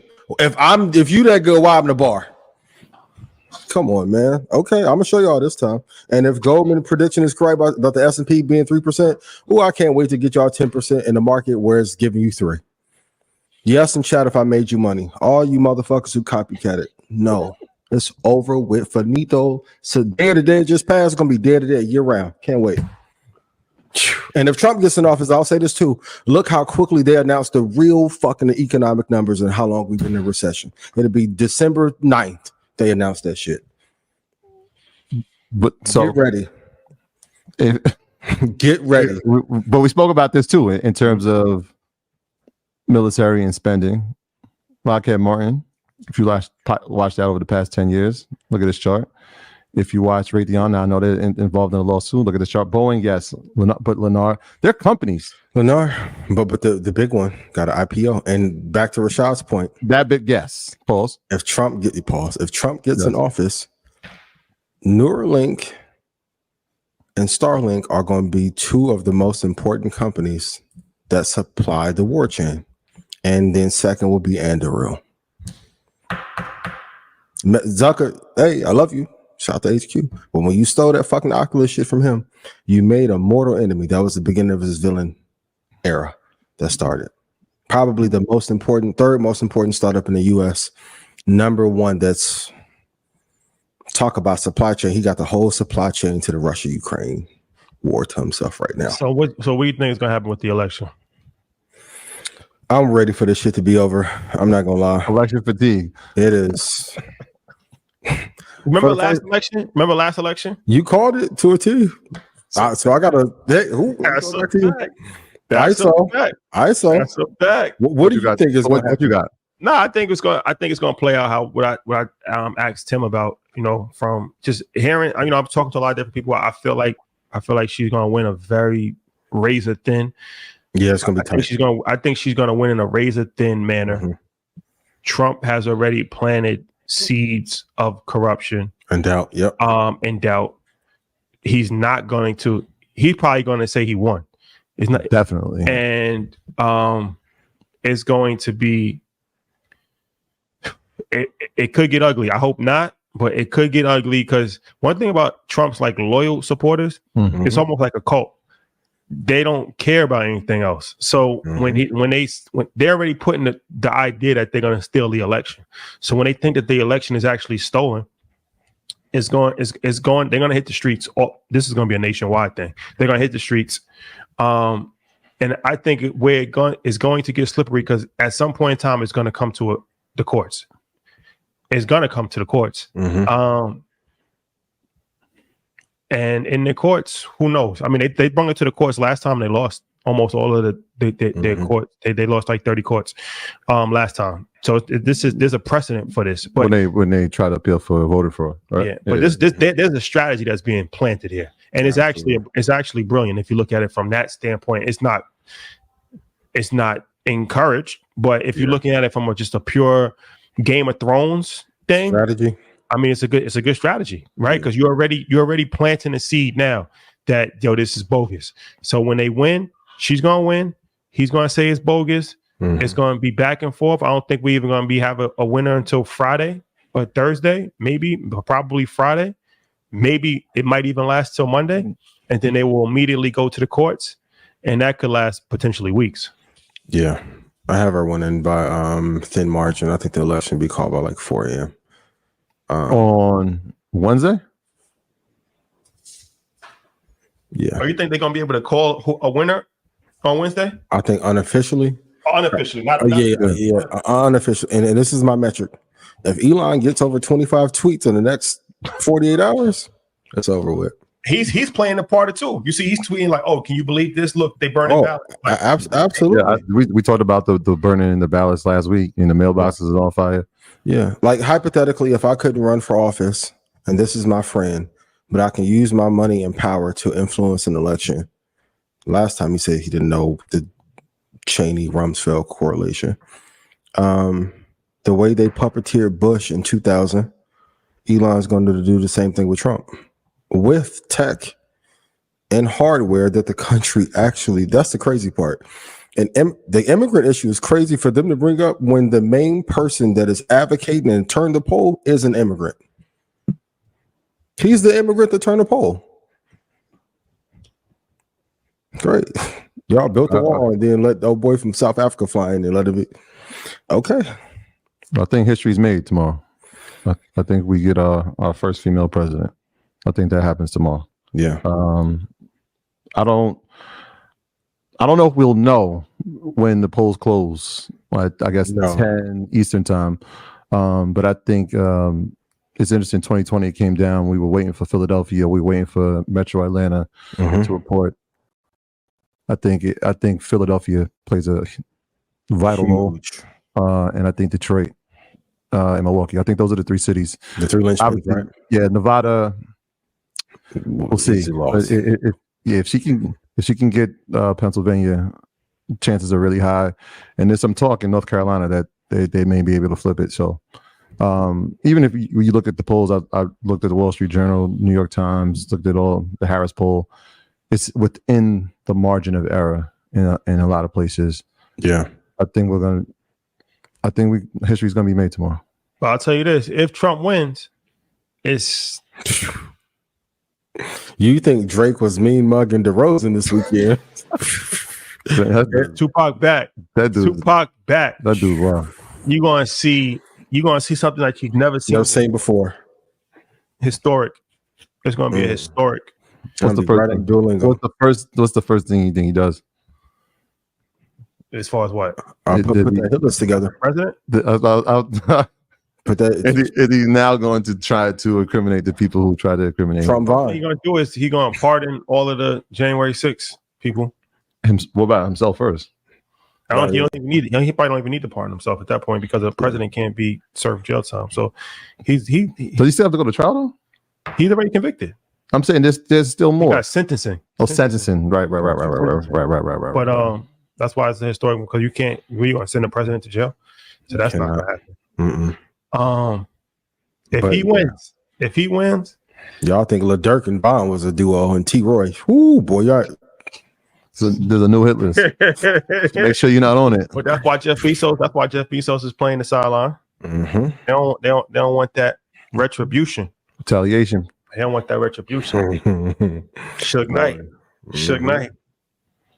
Hey, the motherfucking Tesla little robot's gonna be all over going to get y'all. Better be careful. Optimus. Optimus is on his way. Real. Whew. Optimus gonna be taking your ballot soon. It's gonna be tough.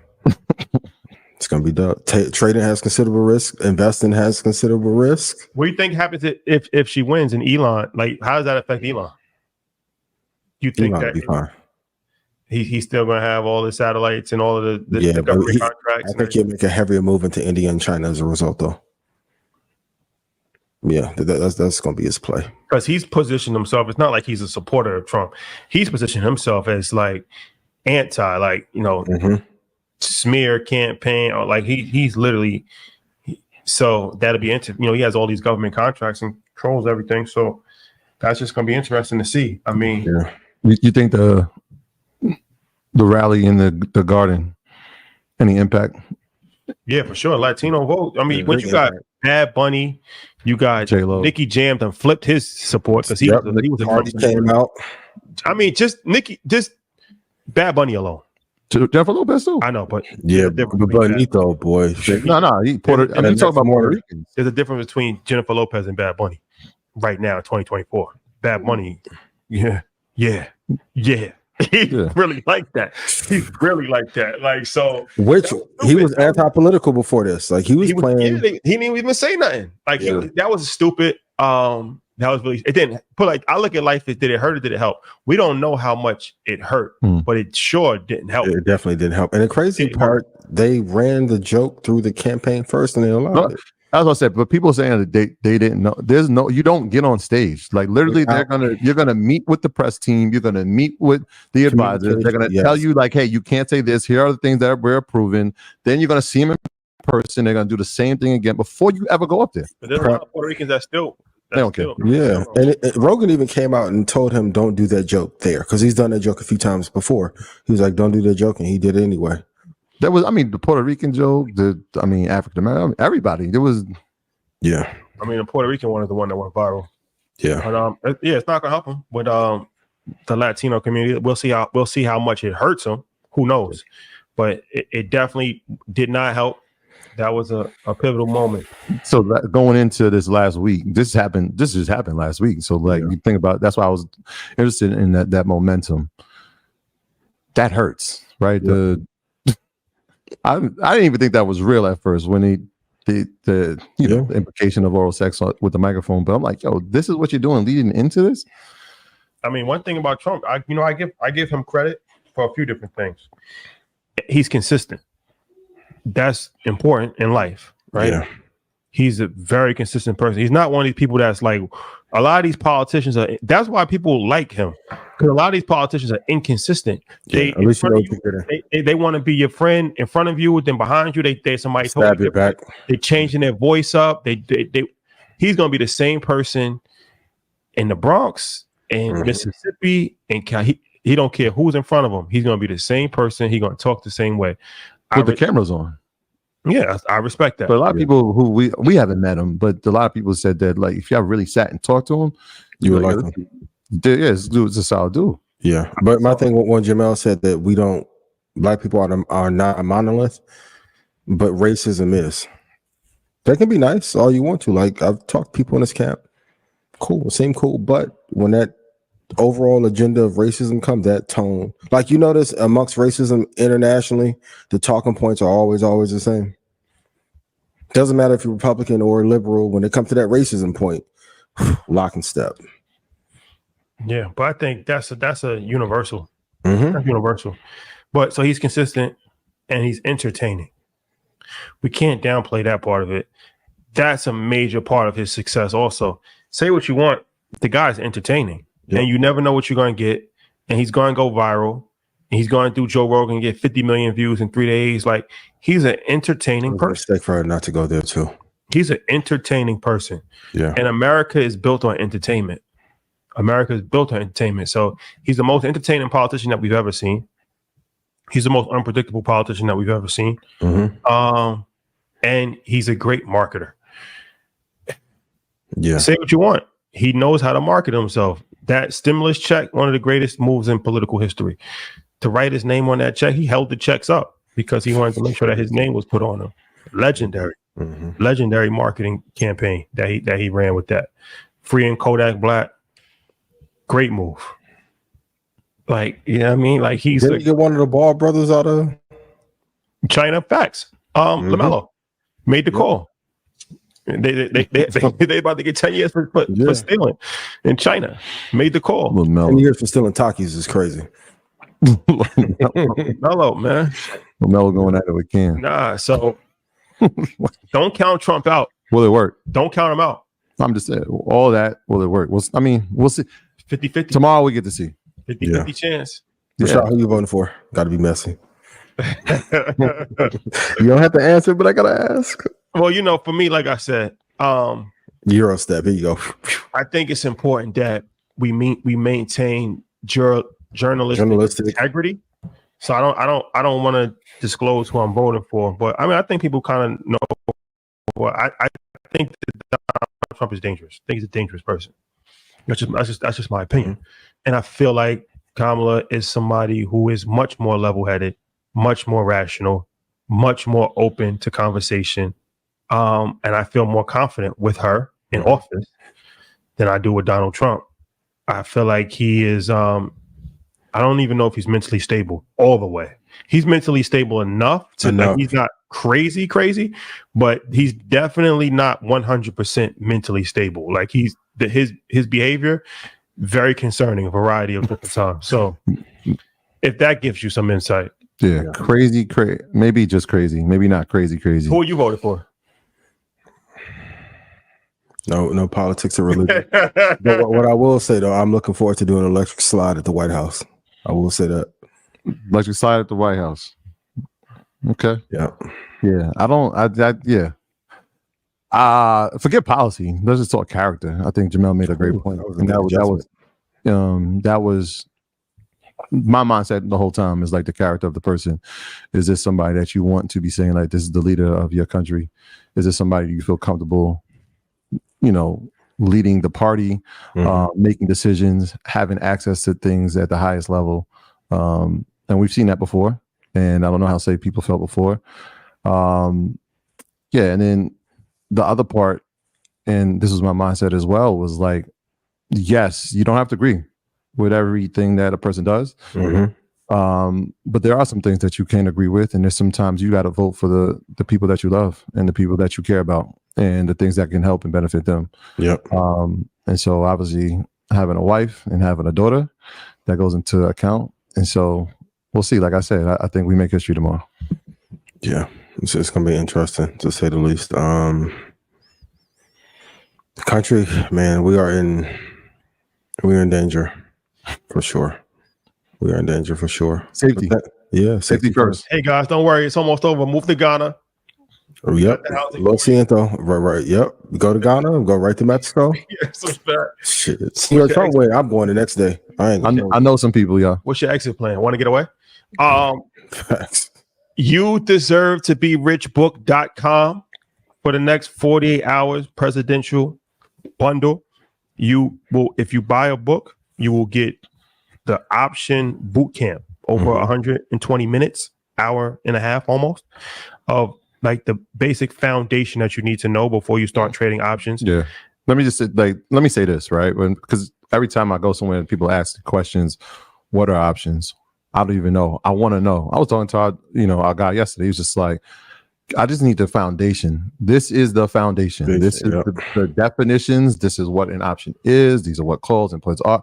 It is the foundation, the fundamental principles of what options are, how they can benefit you. It's a no-brainer. It's a no-brainer. You pay $30 for a book, and you get an options boot camp that's valued probably way over $500. So, I mean, it's a no-brainer. And the book itself is way more valuable, game changer, than $30. But for 48 hours only. After we know who president is it's over. It's over. Pun intended. It's over. Literally, it's over. So go to youdeservetoberich.com, purchase your book, and then once you do that, you fill out the form, and you are in for the video, and you will get the book when the book comes out. In January 12th and 17th, or when is it, 17th or 12th? 14th, January 14th. And there's the audio version, there's the hard version, there's the hardcover, paperback. The hard version, crazy. That's crazy. There's every that's not a moment. Every version of literature that you are interested in. You have buy one. Yeah, and it's us. It's us too. Give so it to like your kids. I know people when you hear audiobook it's not going to be a guest surprise. It's actually us. Like gotcha. It's our voices. And then we probably won't know who the president is on Tuesday. So on Blackout, we will be having a live. Yes. So we're going to be bringing some guests on, and that'll be a more spirited conversation. We get a little crazier on Blackout. I'm turning my camera on. Okay, that'd be good. A little crazier on Blackout. Maybe we can get Jamal Bowman off that yak again. That's what we really need. He was going off that quasar. He don't care. Allegedly. He's out of politics right now, so he don't care. Like, yeah, I thought you guys wait to. I'm saying he but allegedly he was on that yak. No, yeah, he was on the yak. It's not illegal to have a drink. I wouldn't advise it on air. When y'all be like, "Yo, you turning up, leather jacket vibes? You drunk?" I'm like, "This is just me, powered by God." But yeah, we're gonna have some fun with that one. Because that's unfiltered, uncut. Maybe we can get Donald Trump on. You never know. Anything. Know. That's if the Madam Vice President is busy. I'm just saying from an entertainment factor. We already said it was the most entertaining. Yeah, to be honest. I'm just saying, what if you could get either? That'd be crazy. That'd be great. Well, we've been trying. If we can get either or both, both. Oh, we can get both for sure. But if we can get either, you got to go with ether. If we can get either, you got to go with ether. Ratings. No. If she wins, then you gotta get it. If he gonna be even more term because now he gonna be a full look. If he we ain't gonna need the MAGA charge on Blackout. He gonna I ain't He's gonna be full fledged, and he gonna out of it. He's gonna be full fledged out of it. It's gonna be legendary. No thanks. It's gonna be legendary. Hey, babe boy, who loved Intel? I kept telling you, but it just pays more to listen. They've been removed. All right, listen, they've been removed from the Dow. They are not part of the 30 in the Dow. NVIDIA is replacing it. Sherwin-Williams is now part of the Dow 30. I know y'all think like, go look at the company, man. Go look. And it's a few more. 30. It's a few more that need to be. Nike. We've been saying Intel for that need to be. I mean, outside of the decline, and I know the U.S. government and that chips as important is trying to keep it alive with its infusions. But it was time, man. It's a terrible product. I'm not gonna lie. Nike needs to be out. Travelers company needs to be out. Salesforce need to be out the Dow 30. Y'all will be by 27 though. Get your little retirement packages together. Is Salesforce out? Yes. Has to be Verizon. You need to come out. That might need to come out. For fucking Dow 30 coaching like Doc Rivers. Believe in Benioff or no? Yeah, I love Mark. It's just you either innovate ahead of it's slow the pace or you imitate. The imitators, they don't win. Yeah, it's crazy. We were having this conversation. Shout out to all the earners in Houston again. We was having this conversation. One of the gentlemen I was talking to actually worked at Salesforce. Mm-hmm. He was like, I appreciate all the conversation you've had about it. You were right. And thank you for calling out the competition because that's been a great investment. And I was talking about HubSpot at the time. Yeah. And if you watched our show on AI, shout out to X, listen to what she says about it. Yep. And on top of that too, Oh, and I told you, everyone's your competition. OpenAI search is going to put a lot of competition on Google. Like, to be real, in our kids' age, I don't ever see them use Google, maybe unless they're in class. In their personal time, never. And it's it'll be running on Blackwell shortly. A lot of competition is coming. Johnson & Johnson, you may need to get out the Dow 32. Like the mid-century pullback, which normally happens. We're going to see some change in a lot of these companies that are happening. But and shout out to BlackRock.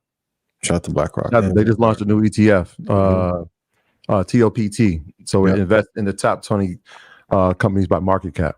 So if you want to the top 20 companies in the world, right? In the U.S. economy, really, by market cap. It's an ETF that's invested in it, and we told you ETFs, indexes, if you want safe. But this is the top 20. That makes it pretty easy for you. Makes it simple. Right? And so we know that they can add, remove, change order based on market cap, based on the volatility of the company. So shout out to BlackRock. BlackRock, if you want to give me my ETF, we can have a conversation. And the only ticker. The Market Mondays ETF. Yes, that's different than the top Market Mondays was then Donald Trump was given to. That's why. All right, guys, it's been real. See you guys on Wednesday.